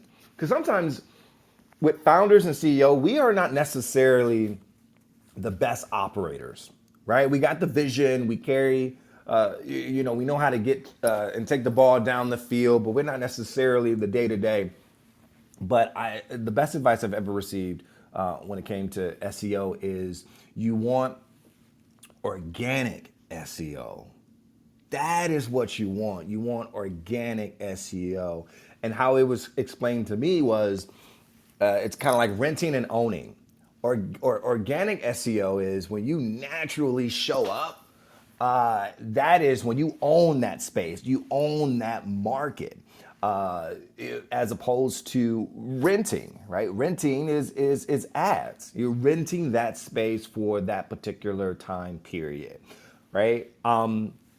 And that's where you want to be. You want to be at a place where people are seeking out your product, your service, because the close is different, right? If someone is seeing you organically, and seeking you out, and you own that space, you have a little bit more authority, as opposed to kind of just, oh, you just slapped an ad up.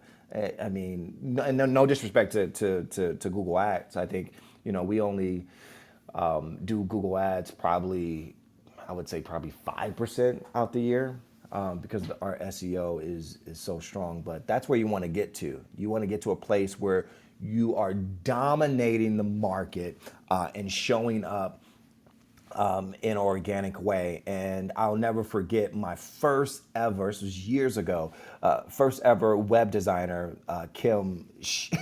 I was a little arrogant. I was like, well, we're number one in our market. We're number one in Pasadena, right? And she was like, well, do you want to be number one in the country? Do you want to attract other clients from Australia, from London, from all across the world? And I would say, well, yeah, I was obviously, she's like, well, let me do my job. And she did it. It was all about keywords and so forth and so forth. And she really got the copy up to speed. And she was absolutely right. Where we wasn't only just showing up in the organic way in the LA market, which is a huge market, but other markets and other territories as well. And so the best SEO is organic SEO. You don't want to pay for the space. You want to own the space. I love that, man. Owning property is better than renting property any day. I mean, you can own to rent out, but you got to own it first as well. And as you were speaking, I thought too about like organic farms. When you look at organic farms, if it's apples, we've talked about apples today.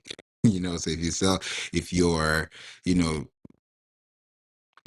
planting apple seeds, orange seeds, mango seeds, that's within an organic farm. So those farms are for those products, like they dominate that market because that's the produce. It's called produce because that's what they produce. So when you produce content organically, you're going into a field that actually searches for the things you produce. There's consumption and there's production. There's consumer and there's producer. So when there's a exchange of demand and supply, how are you demanding or how are you on demand if you're not supplying the information that is required to be consumed? So it's a give and take, but you got to give first to receive. You can't give what you don't have. So these are big concepts that we need to understand, and I think the faster we're able to disseminate this, the better it is going to be for everybody. So this is definitely great. Thank you so much for sharing that with us as well, Jonathan. This room was about to close and then people just showed up. This is great to be here on a Sunday. Thanks for being here, Brian, David, Richard as well. Richard, before I come to Brian and David, I wanted to pass it to you. So I wanted to make sure I follow through everybody that came in. Richard, would you like to say anything? Any question, contribution? Please feel free, and we're gonna take it up from there.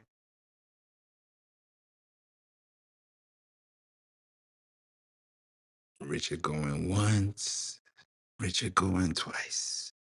Okay, Richard, we'll come back to you. Brian, what's going on, man? We got to do a. Man, I'm fashionably late. Wow, I missed a good conversation. This is on a replay, I hope, right? Yes, it is. Sweet. I will be there because Yoast is a cool tool, and I wish I was up here to talk more about it. So, when's the next one? There are daily rooms here, but I don't know. I've never done a Yoast room because I thought about it today. I was like, I don't want to just talk about SEO. I want to really like make people understand some things because we've been building websites all month. Okay, it's November, all October, and it's just been one thing after the other, connecting these things. And then I think somebody sometime in the month, we didn't build a website, but it's like I expressed Yoast and I said Yoast to the person, and the person thought that Yoast was the answer to the problem. That was when I realized that I need to have a room about this because I said you can't plug in Yoast and then expect to just grow. Like you're going to be toast in a couple of moments because you can't scale when you just plug in Yoast and expect it to just pick up. Yeah, you have a good sitemap, but is it modified? Is it actualized? Is it justified? And Yoast is a platform that a lot of people don't know how to use. And then when you turn, when you see the green light, the red light, the amber light, what do they mean? These are things that, yeah, because we do them every day, it sounds like it's just, ABC, but some people, it could be algebra. It could be geometry. It could be something that is like completely out of, their peripheral, but just making them understand what they're getting into is better than just not knowing it at all. So we've covered a lot, but we'd love to hear from you, Brian. What are your thoughts on Yoast? And I know there's rank math, there's, I think, all in one as well. There are just others, but when you see Yoast, what do you see? What do I see? So I have a couple of people who work for me in the social media world, blog posts, all that good stuff to just kind of, pepper content out there. And I never understand how they get that green face all the time. The green smiley face. I can never understand how they do that. But Yoast is probably the first tool that I became very familiar with in WordPress. It was a plugin in WordPress, and then kind of other tools followed. But yeah, it's a super important tool to when you're doing blog posts, content.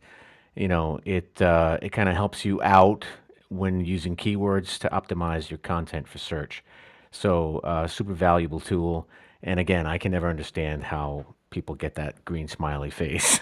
they, I have an employee who does it for, it takes her about 15 minutes to get the green smiley face, and there's over 2,000 words, and I still, don't know how she does it. And she's a very valuable employee because she's able to do that. So that's my 2 cents about it. That's lovely. Yeah, I love making sure that it gets a green face. That for me used to be like a great challenge. I would be like, yeah, they're all red, let's go. And then I'll be doing it. Now I'm like, I don't want to do this. Let somebody else do it. Because, you've been doing it so long. Why not delegate it? Why not, tell your, like, your team would be, you don't want to be the smartest person in the room either. So, like you said, just give it to somebody, but at least know what you're giving away. You don't give something away you don't know.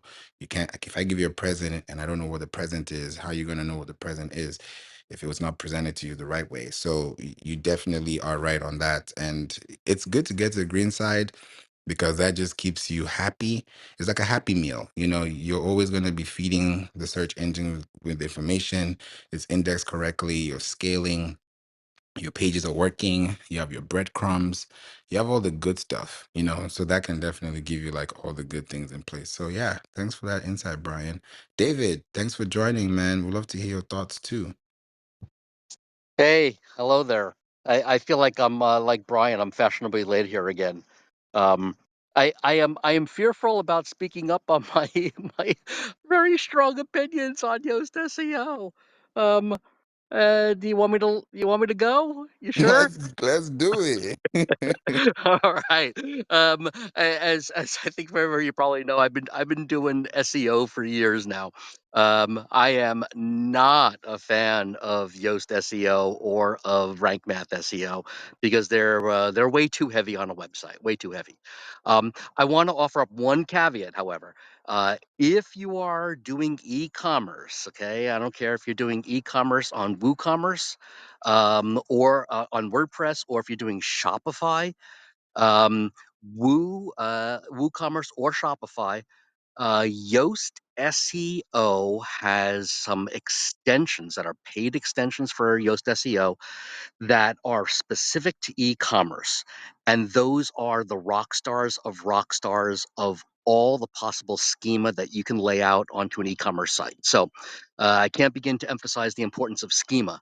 And but don't put Yoast SEO on your site if you can help it. Don't put rank math on your site if you can help it. I think that these red light things are all the gamification of SEO. I think that they don't necessarily. Boy, dude, I told you I was going to lay into it here.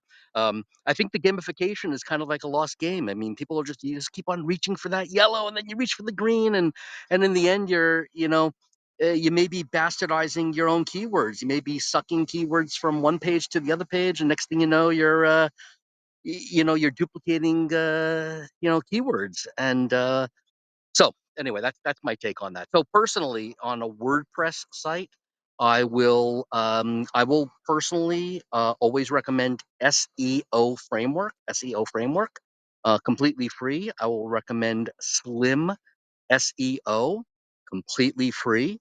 Both of them are very lightweight. They don't cause any kind of speed delays. They don't have that gamifications kind of a thing, so you have to be savvy enough in order to know how you're writing your own content. If you are looking to put schema onto your website, which I highly, highly, highly recommend, I can get into details another time, another day about how Google is looking for semantic SEO. They're looking for relationships. They're looking for you to feed them with the best information that you can possibly give them. That's not always content, it's information and entities, as they call it. And I will recommend Slim SEO Schema. That's a paid thing. Slim Schema SEO. I would be shocked if they don't have a Black Friday thing coming up there. That's only for WordPress. And as much as I'm not a fan of Yoast SEO, I mentioned for Shopify people, it is the go-to. It's the one that spits out the best schema possible. And boy, I told you I was going to have a highly opinionated response there, didn't I? Oh, Well, I yo, think go I ahead, go believe ahead. I don't SEO. even want to speak right. Go ahead. And you I believe that SEO framework versions are so slow, like they did not update their version of plugins frequently. There are many reviews about the automatic changing of descriptions and sitemap has broken. So I think I'm good for Yoast. I'm not satisfied with SEO framework, but yeah, you can try. Yeah. So, Favor, I was going to play like the brrr sound effect because that was a big drop by David. I do have to agree with him. Yeah, there you go. That was a good drop, David. I have to say that David is spot on with Yoast. I mean, it is a basic tool to kind of help you with SEO, the green light, the green happy face, the sad red face. It's basic stuff.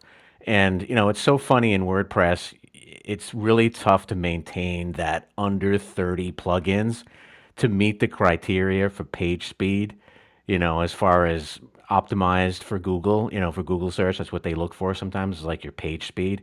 And if you have a plugin that is just slowing your website down and causing problems, which Yoast is guilty of, and most of these tools are, it's probably not a good idea to have it, as a plugin in your in WordPress. So, you can go both ways. If you're basic, yeah, it's a great tool to start out. You get the idea that, really what you have to do to include your keywords in it sort of trains you a little bit. But if your page speed is hurting because of it, drop it. And the other tools that David mentioned are awesome. Yeah, this is there's true. no reason not to get started with Yoast SEO or Rank Math, or you know, pick whatever SEO plugin you want. If you're on WordPress, pick it and dive in. Figure out one that has schema output and get that schema in there. Especially if you're local business, and especially if you're in e-commerce. Especially. This is so good. And I'm really happy, David, you came in here with the other side, and because I like this, because I'm not saying, hey guys, download it now and get my affiliate link. No, I'm like, hey guys, do your research. Let's talk about it, because I don't even bring Yoast up at all. This is the first time I ever talk about Yoast like this. So I say, hey, let's talk about it. Are we toast, or are we really Yoasting? So I'm glad that you're bringing this up, because yeah, Yoast is a great platform. I've seen it. It works for people. And then, of course, even the sitemap as well. If your sitemap is heavy, also think about what's inside your sitemap. You have images. When you see that number of images next to your sitemap, next to last modified, those images have file sizes. So if those file sizes are megabytes and you have 5 images per article on average, of course it's going to be slow. Of course it's going to drag. Of course it's going to like drag its feet, because you're pretty much feeding the algorithm with food that it cannot even consume at a go, because now you're indexing it, breadcrumbs are heavy, everything is heavy, link is heavy. It's just bad. So I see what you mean. So it's really like a big topic to really discuss and see, like, what is the root factor, like what can we really do that whatever plugin we use, regardless of whatever it is, we still attain the result that we intend to, because all these platforms are great, but if we don't get to our end user, then what's the point? So this is a great discussion. Thanks for bringing that. Renee, we'd love to hear your thoughts too on the topic. For or against Yoast? Hey, I, ca- I can't say against. I agree with David. I did learn about a few new programs though, that I didn't know about when David was talking, but I have to agree with what he was saying. The thing I'll just add is like to me, Yoast is just you're in the game. That's it. You put Yoast on your site, it's better than no Yoast. So I guess I would say putting Yoast on is going to be better than nothing. You're going to at least have the basics. And but the thing is, you are now equal with everyone else that is trying to rank for wedding photography. So now if you've got very similar words or you put in the word I'm going for wedding photography, the metas are going to be similar. You're not unique, you're not standing out. So better than nothing for sure. But I mean, we see people that come to us and they want a new website, and we look at their old website, or they come to us for a free website audit, and we're looking and we see they didn't even do that. Like there is no H1 on their site, there's no meta description. The meta that is for their title is out of the box because it says home, pipe, and the name of their company, and that's it. The contact page says contact, pipe, name of the they have nothing. They don't know what they're doing. So yeah, but I would use it as training wheels. I would use it as that. And here's another thing: if we go through a content update, or we go through an update on Google where all of a sudden they're going to change the algorithm, guess what? Yoast is not going to be reacting. I don't know how fast they react to any of those changes, if they do at all. But if everybody's on the same platform, you're all going to go down at the same time, right? And who is going to go in there and tweak things? So the things that David mentioned, schema, working on your on page, off page, technical, SEO, we've got to do all the things, right? So those people that know SEO know that SEO is never done. And I think when people are doing Yoast, they'll say, I did my SEO. I did my SEO on that page. Well, guess what? You've got to revisit it. We've got to go back to articles and blogs, and we have to go and look at our Google Search Console and see which blogs are performing the best. And okay, we're not going to touch the top three, but in position 7 to 10, what can we do to optimize those? So we're going to use the tools at our disposal, and we're going to tweak the SEO, and then we're going to run it, and then we're going to look at it again, and then we're going to look at it again, and keep tweaking it until we get it moved up into 1, 2, or 3 position, because that's where you're not renting anymore, right? That's where we own, we have arrived, right? And that's my opinion. Yes, do Yoast, please, bare minimum. But don't rely on it, and don't think you're done. And don't be ashamed if you don't know SEO. That's when you either hire someone or make it your side hobby, learn about it. I think it's a lot of fun, if you can't tell by the tone of my voice. But we're always learning, and what I knew yesterday may not fit tomorrow. And when, Favor has these rooms, and Favor's here and lets us all talk and share, we're all learning from each other. And it's just a fun topic. We have a Tuesday evening room, 7 p.m. Mountain Time, here on Clubhouse. It's called Shooting the Poop SEO. Come on in, bring your SEO questions. There's a Slack group. Um, but don't think you've arrived if you've done Yoast or even the paid version, because you're now just equal to those with the paid version. I would say paid is probably better than not paid, because I'm guessing you're getting other bells and whistles with it. But don't think that you're going to stand out if you're in a very competitive market, geographic area, or vertical. You're just going to be one in a million who have relied on Yoast. That's my opinion. Thanks for listening. Renee, thank you so much. Long time no see. Shooting the poop, huh? 7 o'clock. Got to be there. Talk about SEO and really get down and dirty with it. That's cool. So what you said really resonates with me. Pretty much summarize Yoast is that it's training wheels, right? If you're starting out and you need some kind of optimization for search, training wheels is what Yoast is all about. What do you think about that, Favor? I think so too. I think definitely Yoast should be your first kickstart. Like that's why I was thinking about toast. Like that's what you eat in the morning. That's the first thing you have for breakfast if that's what you're gonna have. And it's like you can kick off with that. Or you could actually be toast and not use it or use it and end up messing it up altogether. So it's like where do you really reside? Like how do you build your properties? Because when you start submitting your sitemaps to Search Console, to Bing Webmasters, to Yandex, to all these platforms, you're using a sitemap that is coming from your domain. So what is it? You can't have three. You can't have Jetpack, and then you have Yoast, and then you have Rank Math. Even the actual plugins will tell you got to delete some. You can't keep them in here in house. You'll even see those red bars because you're literally, it's communication, it's language. You have to make it make sense. So I think about it too, like even when Renee was talking about like owning, when you buy a house, it may take you 30 years to pay off the mortgage, right? Some people may take half of that, depending on what your plans are. Now divide that into two, or divide that by two, and think about that online. It may take you 7 years to really own that property for the next 10 years of your business, or it may take you 2 to 3 years to rank on Google and roast Yoast. Oh my goodness, Brian, really? Yeah. So just try it out.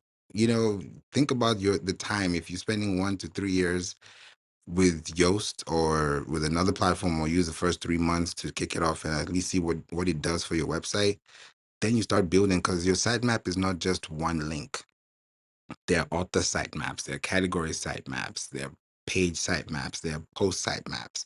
Like you have to make sure your sitemaps are, I can say, site mapping, because you have to map your content correctly. You got to know, if even if you do like an A to Z, for example, even if you do a regex, or like anything that is going to give you that that responsibility, it will help long term. Yeah, so with Shopify, yes, because that's different from WordPress, because Yoast is primarily for WordPress, primarily. And if you're going to use meta descriptive text, modifications on other platforms, like for example with Shopify, if you're having an article, it's at the very bottom. But that's not the only thing, because that's kind of like still on page. So you also have to think about, the technical build up when you're also thinking about the themes that you're buying, because sometimes you can buy Shopify themes, but those themes are not optimized for SEO.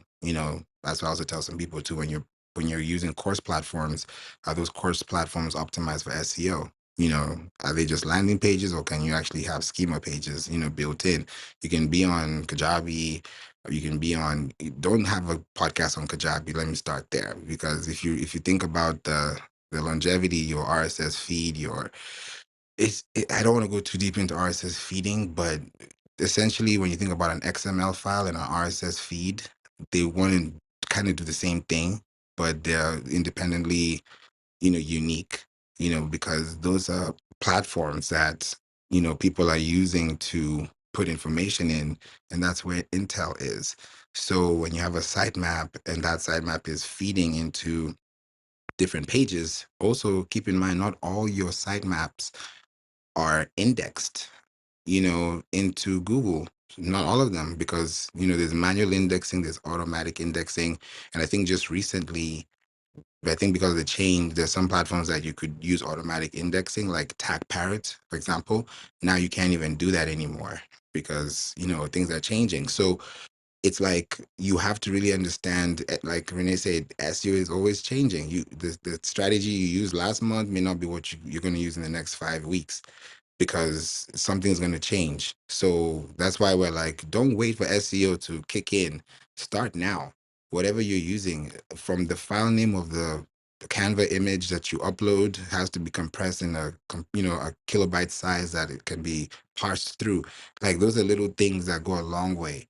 And you upload YouTube videos with the actual file name, with your keywords. Those are things that go a long way. So it's not just SEO for something specific. It's what you daily do online to get you the daily results that you need. So this is definitely helpful. Brian, could you talk a little bit about the JSON lead, That's how I call it. And then also for alt text as well when it comes to Shopify. Yeah, so JSON lead basically it adds structured data, right? So all this micro data and massive code blocks to your HTML. And I don't want to like have eyes glaze over, but it's a good alternative to Yoast. And I've only used it once because I'm not really in the Shopify world, but I know for a fact that through my network that that's a good tool to use, and it's a good alternative. So that's my 2 cents. Thank you for that insight. Um, Actually, now that you mentioned it, because I know it's going to be like, how do I even start looking for that? I'll just put a link in the chat so at least it can be a good starter, and then just look at that, and then from there, see where exactly you need more information, and then at least with guide, because it gets very complicated. But yeah, you're right. Thank you so much for that, Brian, and I hope that helps. Go ahead, Renee, please. Yeah, I want to give I just read the chat. Hi, Brian.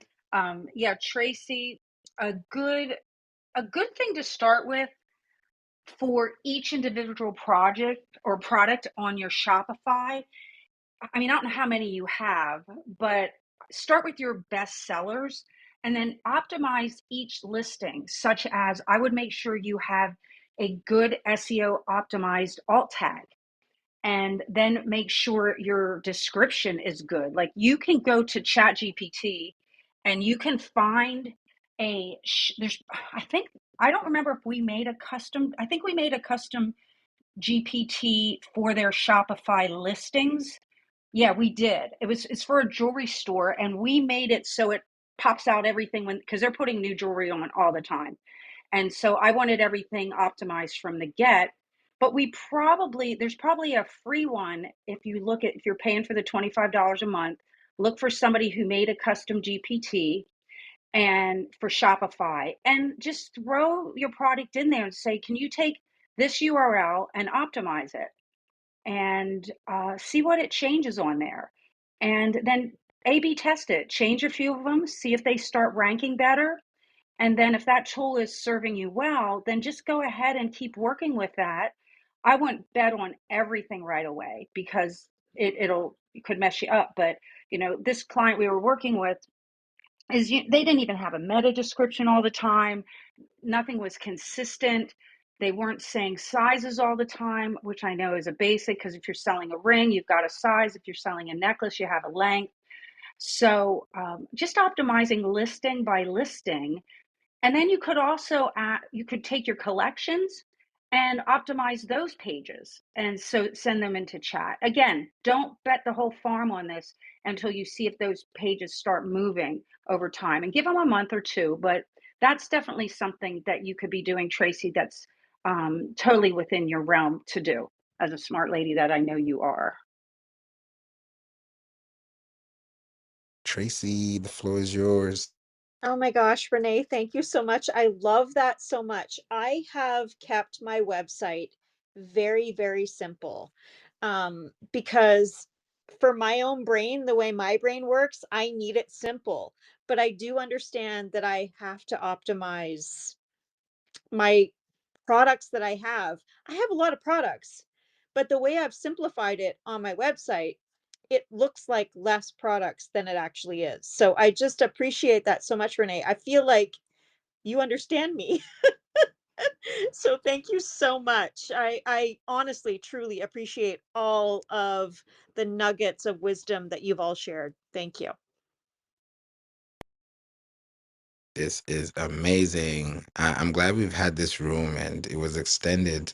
And I'm glad we did do this because this is going to help a lot of people break down Yoast. There's a huge misconcept. Like there's so much. Like another one is Siona. That's another topic altogether. I've been hearing that one everywhere. The AI is growing. Renee is giving me the womp womp. Oh my god. I gotta give it that way. It's different. Like we gotta know what we're doing. I mean, it's you gotta just know what you're paying for. right? And also know what you're getting back, because you can use these platforms. Yes, I'm not saying don't use them, especially if you've never done SEO, because SEO now is like courses back in 2020. Everybody's doing SEO. So it's like you got to know exactly what you're getting. And if you're not getting the meat and potatoes, which is the schema, you're not getting the technical, you're not getting the image optimization, you're not getting, you know, even going into RSS feeds if you can, that can really give you boosts. You know, Pinterest offers RSS feeding as well. Not every platform allows you to do an RSS feed. LinkedIn allows you to do RSS feeds for your podcast. So if you think about what you're using your owned media, intellectual property, to integrate into shared media, intellectual properties, then the earned media you'll be getting would help you lower your cost on paid marketing in the future. It's the quadrant of marketing. You know, this, you know, how do you leverage owned, paid, earned, and shared media?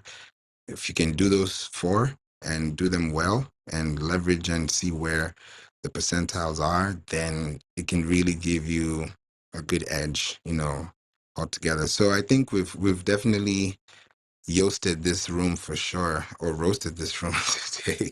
What do y'all think? Does it like, is this, how do you guys feel about the room? Has it been well explained? Anyone can go. Yeah, Favor. I think it's good that we talk on many levels. You know, we talk really advanced stuff, and then we kind of bring it down a little bit, which is really, really good. But one thing I want to talk about at some point, I mean, a question I have for everybody is that, you know, marketers is, and for you, Favor, I mean, you know, everyone in the room that here is on one level or another is a marketer. And a question about just like keywords. I noticed that, you know, the user experience, like there's so many factors that's involved in optimizing your website, your content for search, right? There's so many factors involved. And one area that I notice is that, and I know this room is like about to end or whatever, and I'm just going to throw it out there. I noticed that user experience, you know, like UX improvements, is about 30 to 40% of SEO performance. Keywords, okay, they do remain, you know, they are kind of like the foundation of search. We talk about it a lot, but it doesn't really directly impact it being optimized for search. It's about 15 to 20%. What are your thoughts on that, Favor? I think as soon as you said that, it got me thinking about CRO.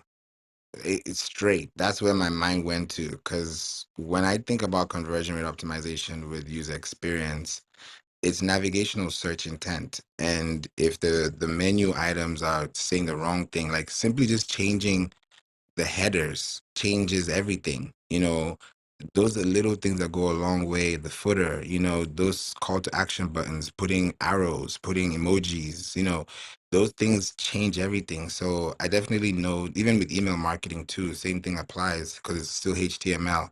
So I think definitely there's an impact score when you factor in those things intentionally, and also knowing that you're doing it for a reason as opposed to just doing it because everyone else is trying to do it. So that definitely, you know, fits into. What do you think, David? Oh my, just call me out, why don't you there? You know, this is you were saying that user intent here also, right? How the UX experience is how the user is interacting with the website. It has to be clear and convenient. And of course, if the SEO gets you there, you need to have them stay there. So it's and UX is such a big thing here, Brian. I mean, Brian knows this, right? You're talking about navigation, interface design, the menus, the page interactions. You know, it's so important. I cannot begin to emphasize it as well here, right? Buttons and texts and animations, and I mean, people just throw the kitchen sink at this stuff sometimes, and your SEO is totally going to get affected if you don't have a good design on stuff. So thanks for even bringing that up there, Brian. Great topic. Thanks so much. And Brian, talk about, you know, G2 metrics before we go to justice so that people know what that is too. Yeah, so GT metrics pretty much it tests how your website performs, why it's slow, how to optimize it, basically grades your website on, well, maybe not necessarily UX design, maybe to some extent, but it talks about the structure, the waterfall, how your pages load with video, with content. And, I really pretty much in my workflow have prioritized UX after learning this about, 2, 3 weeks ago. I mean, I knew it, but it came to my attention more when I talked to, because I'm constantly surrounded by optimization experts, people who call themselves experts, et cetera, et cetera. And all the focus is on keywords and content and keywords and content, which is, 15 to 20% of an optimized website. But your UX design, how your website looks. And someone said in here earlier, I like to keep my website simple, which is awesome. Your website will, I think, in my opinion, will rank higher if it's designed properly, if it performs well, if the structure is good, the waterfall, if the speed is great. I think it would perform way better than if someone just focuses on keywords. So simplicity, speed, really, I am focusing on this in my workflow. GTmetrics.com is a tool that you can go to test your own website. And if it's a C or below, you have some work to do. And I would honestly focus on the grade, the performance of your site before you even focus on keywords, before you even go there. It's like the number one thing in my workflow, and that's just my opinion. GTmetrics.com. Love that. Love that share. Thanks so much for that. Appreciate that. Justice also came up as well. Thanks for being here, Justice. How are you? Do you have anything you'd like to add before we go to David? Yeah, no, thank you. No, I just joined the room just quite a bit, just a few minutes ago. But yeah, I definitely do agree with a lot of the things that you guys were saying. Um, and there's a lot of things that you got to consider uh, before you try to optimize your site. And it's not just stuff and keywords and stuff like that, which used to work quite a while back, but it's just a lot of other things that you gotta look out for. And yeah, no, I'm just tuning in and listening what you guys got to say. But yeah, thank you. Thank you for being here. Appreciate you. Seen you in the room a couple times, so thanks for joining us today on the stage. Appreciate that. David, yeah, please let us know too about page speed.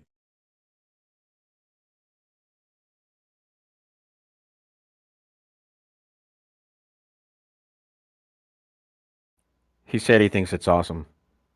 Yeah, David just dropped the bomb on Okay, us. I'll pop in. Go ahead, Renee.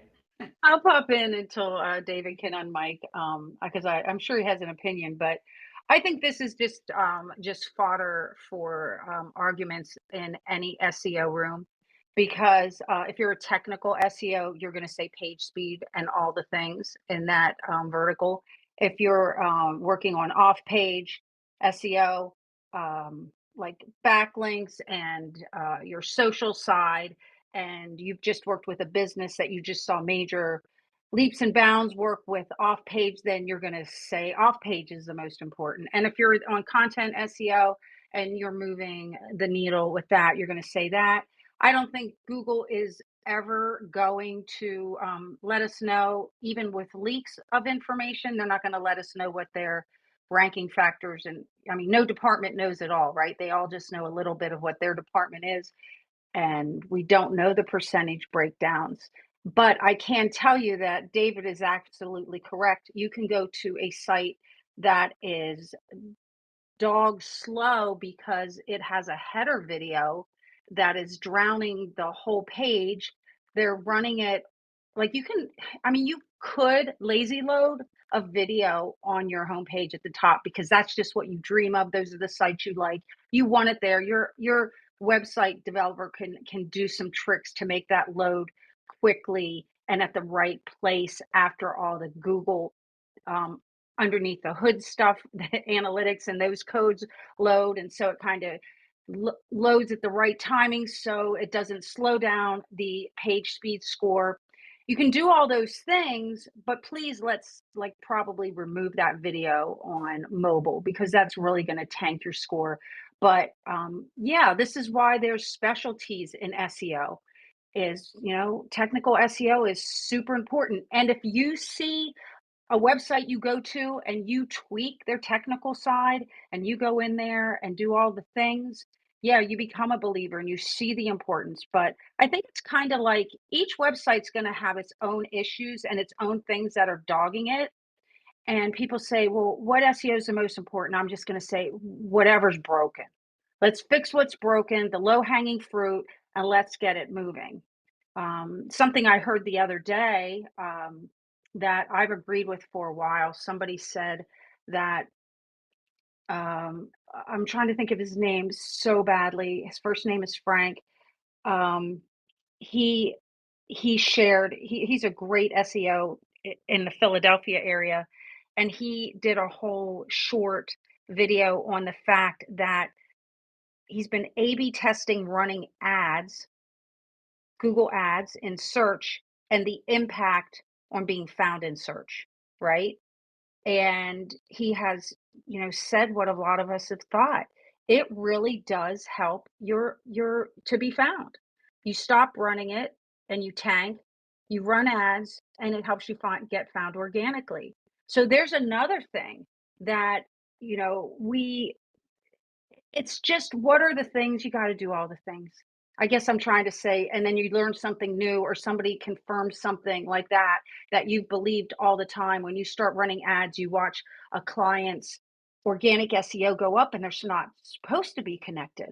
But other people, other SEOs say, yeah, I've noticed the same thing too. And now we start going, okay, well, Google's never going to confirm that, but it is one of the things. So Brian's going to say technical is the way to go.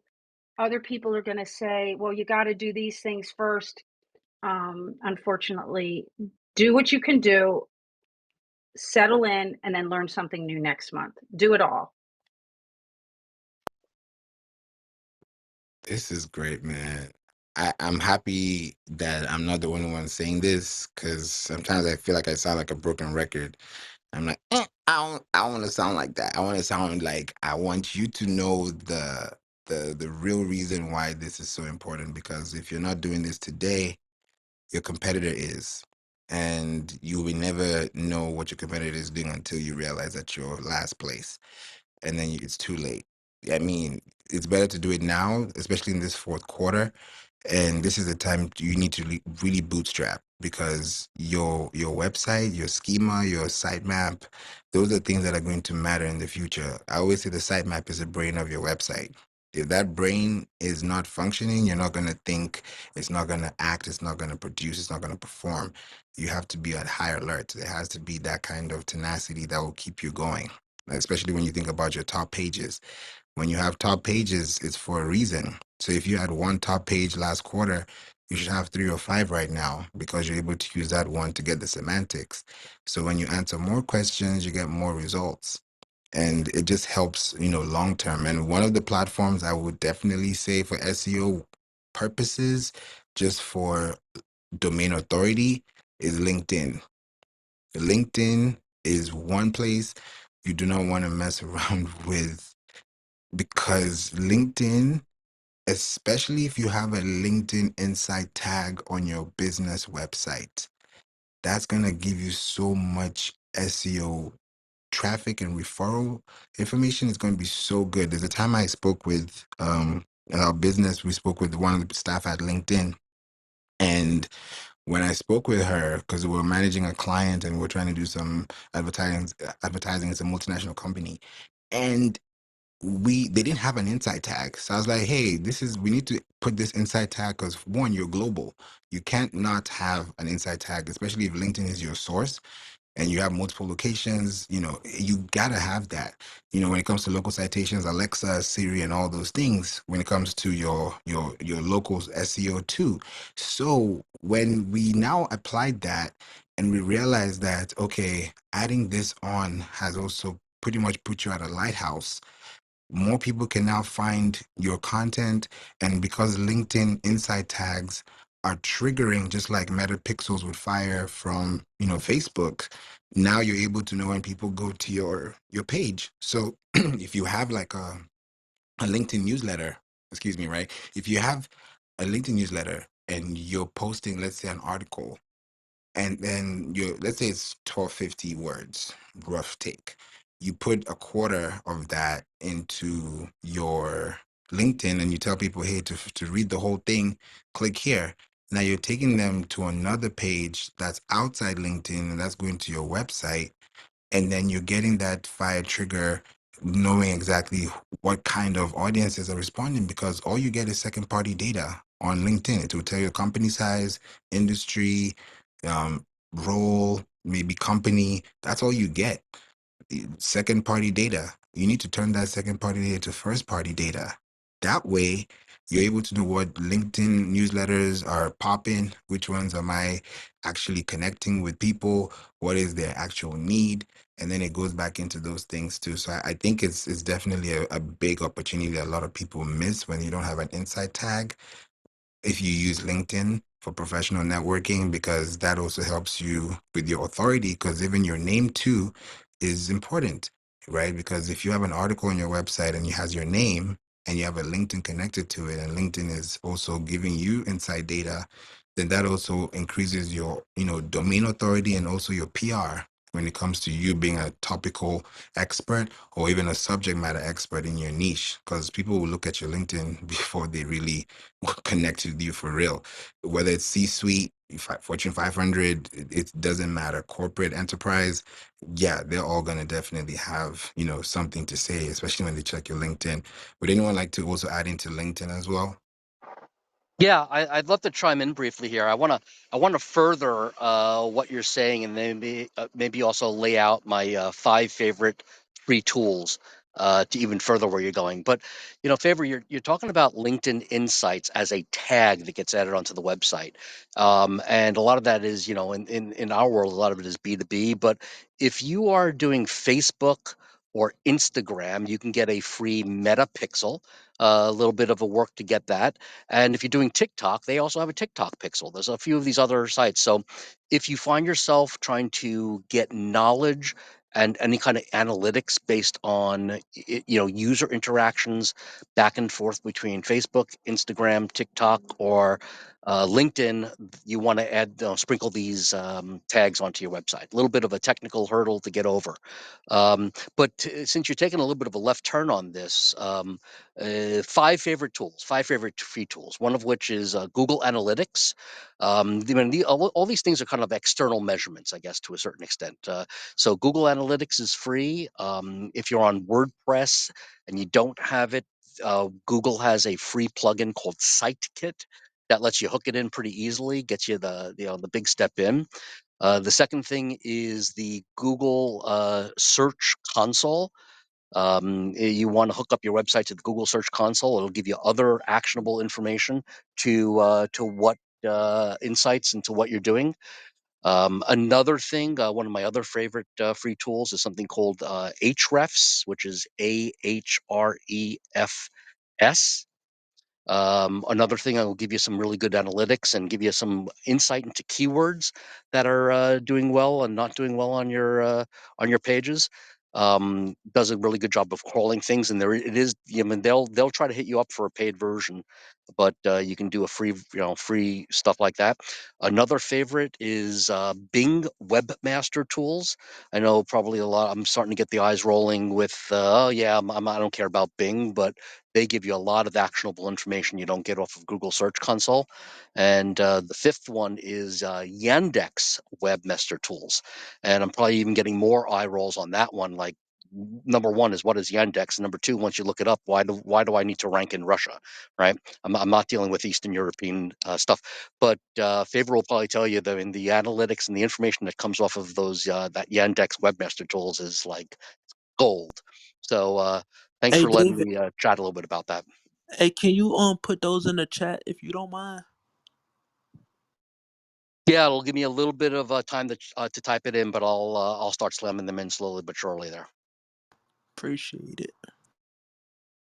Great room, great room. Yeah, man. Thanks for joining as well, DJ Grid. Thanks for joining, and would love to hear from you. Any question, contribution, feel free to, chime in. Yeah, so I have a marketing agency as well. I was just chiming in because y'all dropping some good information, and I've been doing marketing since 2012. That's dope. That's dope. Nah, thank you for joining and being here. We definitely appreciate it because this is, topics that we have to cover. And sometimes we stay away from these topics. And I think, Brian, we got to do the audits more because I did one last week. It was really interesting as well. So yeah, this week we should definitely plan for an audit, a website audit, because those audits really expose websites. Especially when we dive in, we're like, wow, is this really what we're looking at? So yeah, and I think it's fun too because it also helps people learn, what's wrong, because sometimes we don't even know what's going on under the hood of the car, and you're just, you're driving for 100 miles. So you got to really know what's going on, what's going down, and it just helps your business holistically, just get better at, connecting. So I'm glad that we talked about that with LinkedIn too. I think even with TikTok, they started doing search ads. So they're competing with the Google Ads market. So, and TikTok shop connected with Pinterest, connected with Amazon. So when you're on Pinterest, you can actually check out. So it's going to get to a point where with Amazon, you're going to be checking out on Pinterest, and you also have a TikTok shop, integrated. So it's going to be so like, I'll call it like omni-channel shopping, if that makes sense. And just like the way it looks like on Instacart, now just imagine your favorite apps talking to each other. That's what's coming. It's Web3. We're going there. So if we're also thinking about our intellectual property, our content, our distribution, how we putting it out, how we connecting, it's no longer just posting online. You can be on different platforms everywhere, but if you're not getting that data back into your intellectual property, then why are you building a website that's not gaining data? Because that data is something you're going to need in the next 5 years, 10 years. That's why when you track back 5 years, 10 years, history repeats itself. We talked about different seasons. Now we're in daylight savings. So it's like you have to really understand when you're doing research, how do you compete at a high level so that you're also not just competing for competing's sake, but you're at a competitive advantage too for your business. Tracy, have a question? Oh no, I was listening to you, and there's so much value in this room, and I hope people are taking notes. Oof, there is so much. It's overwhelming. There are so many things wrong with my website, and I know it, and I want to fix it, but I'm stuck. And I'm doing what I can DIY version because life is complicated right now, but in the end, Favor is going to do it when I'm able to pay him. But I will just say, step by step, make small, incremental, consistent changes to move forward. And one of the places I started was LinkedIn. And I had let my LinkedIn account go flat. I was not on there for years. And thanks to someone who is here in Canada, Auntie Yvonne, I don't know if you know Yvonne, but she encouraged me. You've got something here. Reignite your LinkedIn account. And in less than a year, I more than doubled my followers. I'll be honest, I'm not chasing followers, but the more eyes on my account, from what I've learned, the more success potentially I can have. So I connected with a particular law firm that I had wanted to work with. And it is one of the law firms that provides services to our prime minister here in Canada, Justin Trudeau. And guess what? They signed an agreement with me, a contract with me. And so that's another minimum 30K a year. It's not a lot to a lot of people, but it's a big deal to me. It was a big deal to me. It opened me up, got me excited, got me fired up, got me encouraged again. So, incremental, consistent movement. That's what we've got to do with every piece of our business, every piece.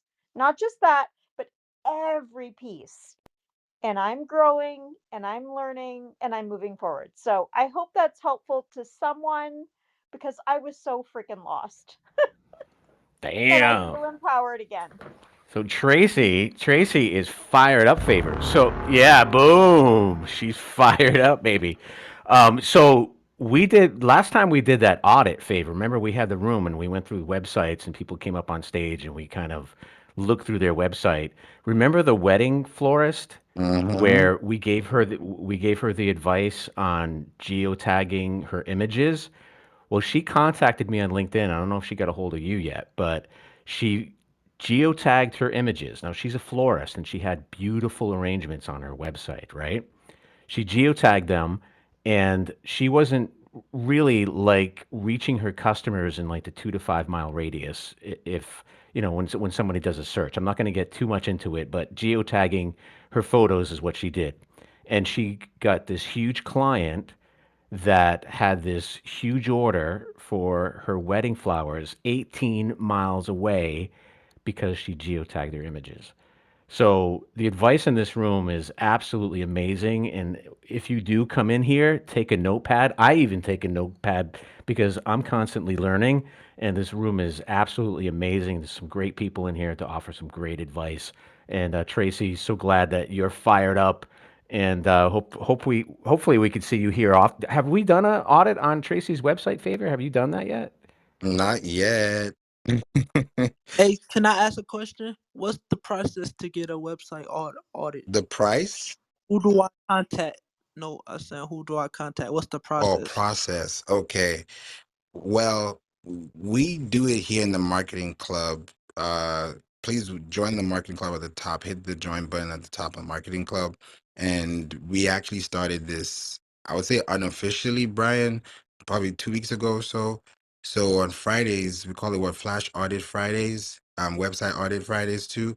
We're still figuring out the name. But on Friday, we audit your website. You put your link in the site, in the chat, and we audit your site and we actually tell you what's wrong with it technically on page. Like we literally scan through the whole thing and you decide what you want to do with the information. Either fix it or just, come back next week and we do it again. And then we say the same thing. So we really want to let people know, hey, this is what's going on and you got to fix. It's like going to the doctor. You don't get a you have to act Man, according. that's something I would pay for. I like that because it's good to fix what needs to be fixed. Like, you know what I'm saying? Whether it's leads, traffic, Google SEO, you know what I'm saying? I might have something that I'm missing, whether it's a keyword or you know what I'm saying, something. Yeah, let's do it. So if you want to Favor, what do you think about like putting your website now in the chat just to kind of cue it up to start off the Yeah, conversation? Tracy, put your website in there, put it up, and we'll take a look at it before Friday of this week and start off with some audits. we could. But that was fun. That was fun. Yeah, put it in the chat. I'll take a screenshot and then we'll kick off with those if you want to get it done for sure. I know sometimes people are like, yeah, I don't want to do it, but it's better to do it, get to know, and then fix it than be paying a domain and hosting every year and you're just dragging. Like your business expenses are just to the roof, your overhead costs are just not making sense. Like you want to make sense and you also want to sense. So my domain is Squarespace. Does that count too? If it's Squarespace, it doesn't. Well, no, actually, let me put it this way, because yeah, Google domains sold it. I mean, Google's the product's domain sold it to Squarespace, so you're still fine, but it depends on your hosting. Because I mean, you can use Squarespace, but when you're also competing, you also have to think about your bandwidth. Most times, when we make sure that your website, when we build your website from scratch, we've been building websites all through last month and we tell them, hey, either you continue what you're using or we recommend and tell you what to use. And we tell them right now, SiteGround is what we tell them, we recommend it. I mean, we can always debate, talk about it, but I would say this is what I think works best for you cost wise and, bandwidth wise. When it comes to hosting, I mean, there's GoDaddy, like, the list is endless. There's Namecheap. So I don't tell people what to do. I just tell them what's available, and then you do your research, and then we can now decide on what's best for you cost wise, scale wise, because you can always change. It's not like you're stuck forever. It's not a life contract. But if you're if you're using Squarespace, that's still fine too, 100%. That's okay, And then it's now when we now analyze the actual website, that's when we actually see, what's going on. There's Bluehost, now I'm seeing there's Hostinger as well. That's another one. There are options. So we can go all day talking about which the best option. It's like trying to say which is the best AI tool for ABC. It's gonna be a whole discussion. So I just say use what's best for you now. If it ain't broke, don't fix it. Just do it, and it will work best for you. But definitely when you bring the website, we'll look into it for sure on Flash Audit Friday. So this has been a great room, y'all. By the top of the hour, it's this room has been going on for about 2 hours and 45 minutes. Yeah, I think right now we've definitely overloaded the Sunday. So and it's the first day of the daylight savings. So I think it's good if we just call it a night, and just I'm happy that this was done. SEO Sundays, I've been doing it in between Sundays. So I said, you know what, it's November. Let's kick it off, the right way. And I haven't done a room for a while. So I'll be back again tomorrow for sure so that we can definitely do it. Thank you for the link, Tracy. Yeah, we're gonna look into that. Friend Shop Toronto. First of all, with Toronto on your domain, I know old school time, having a URL, with the actual location is big. It still matters today, but if you optimize it in a really good way, Toronto could just literally be all up in your XML files. There's a way around it, but we'll definitely, dive deep into that. But I'm excited that you have that going. Go ahead. Oh, I quickly looked at her stuff, and whoa, I have some stuff to talk about on Friday. This is a good website, and there's some things that I'd love to share, but again, the room is ending, unfortunately. We'll be back. We'll be back. This is a marketing club. This is a marketing club, and it's going to be 4 years, November 24th, for me being on Clubhouse. So, yeah, it's going to be a very interesting month. So I'm excited to have some really good rooms here. I'm thankful for every connection. I've met you, Brian, in person. I'm yet to meet a few of amazing people here on the app very soon. God willing, we will. Yeah, it's great to be on here and just, connect, because you never know where you're going to meet somebody tomorrow. If I did something last year that, helped you, next year you might help me. It's the law of reciprocity. So we just got to keep going. So yeah, this has been a great room. Richard, are you there? I wanted to make sure I reach you one more time because I would love to hear from you. You know, Passing it to you, Richard, if you're there.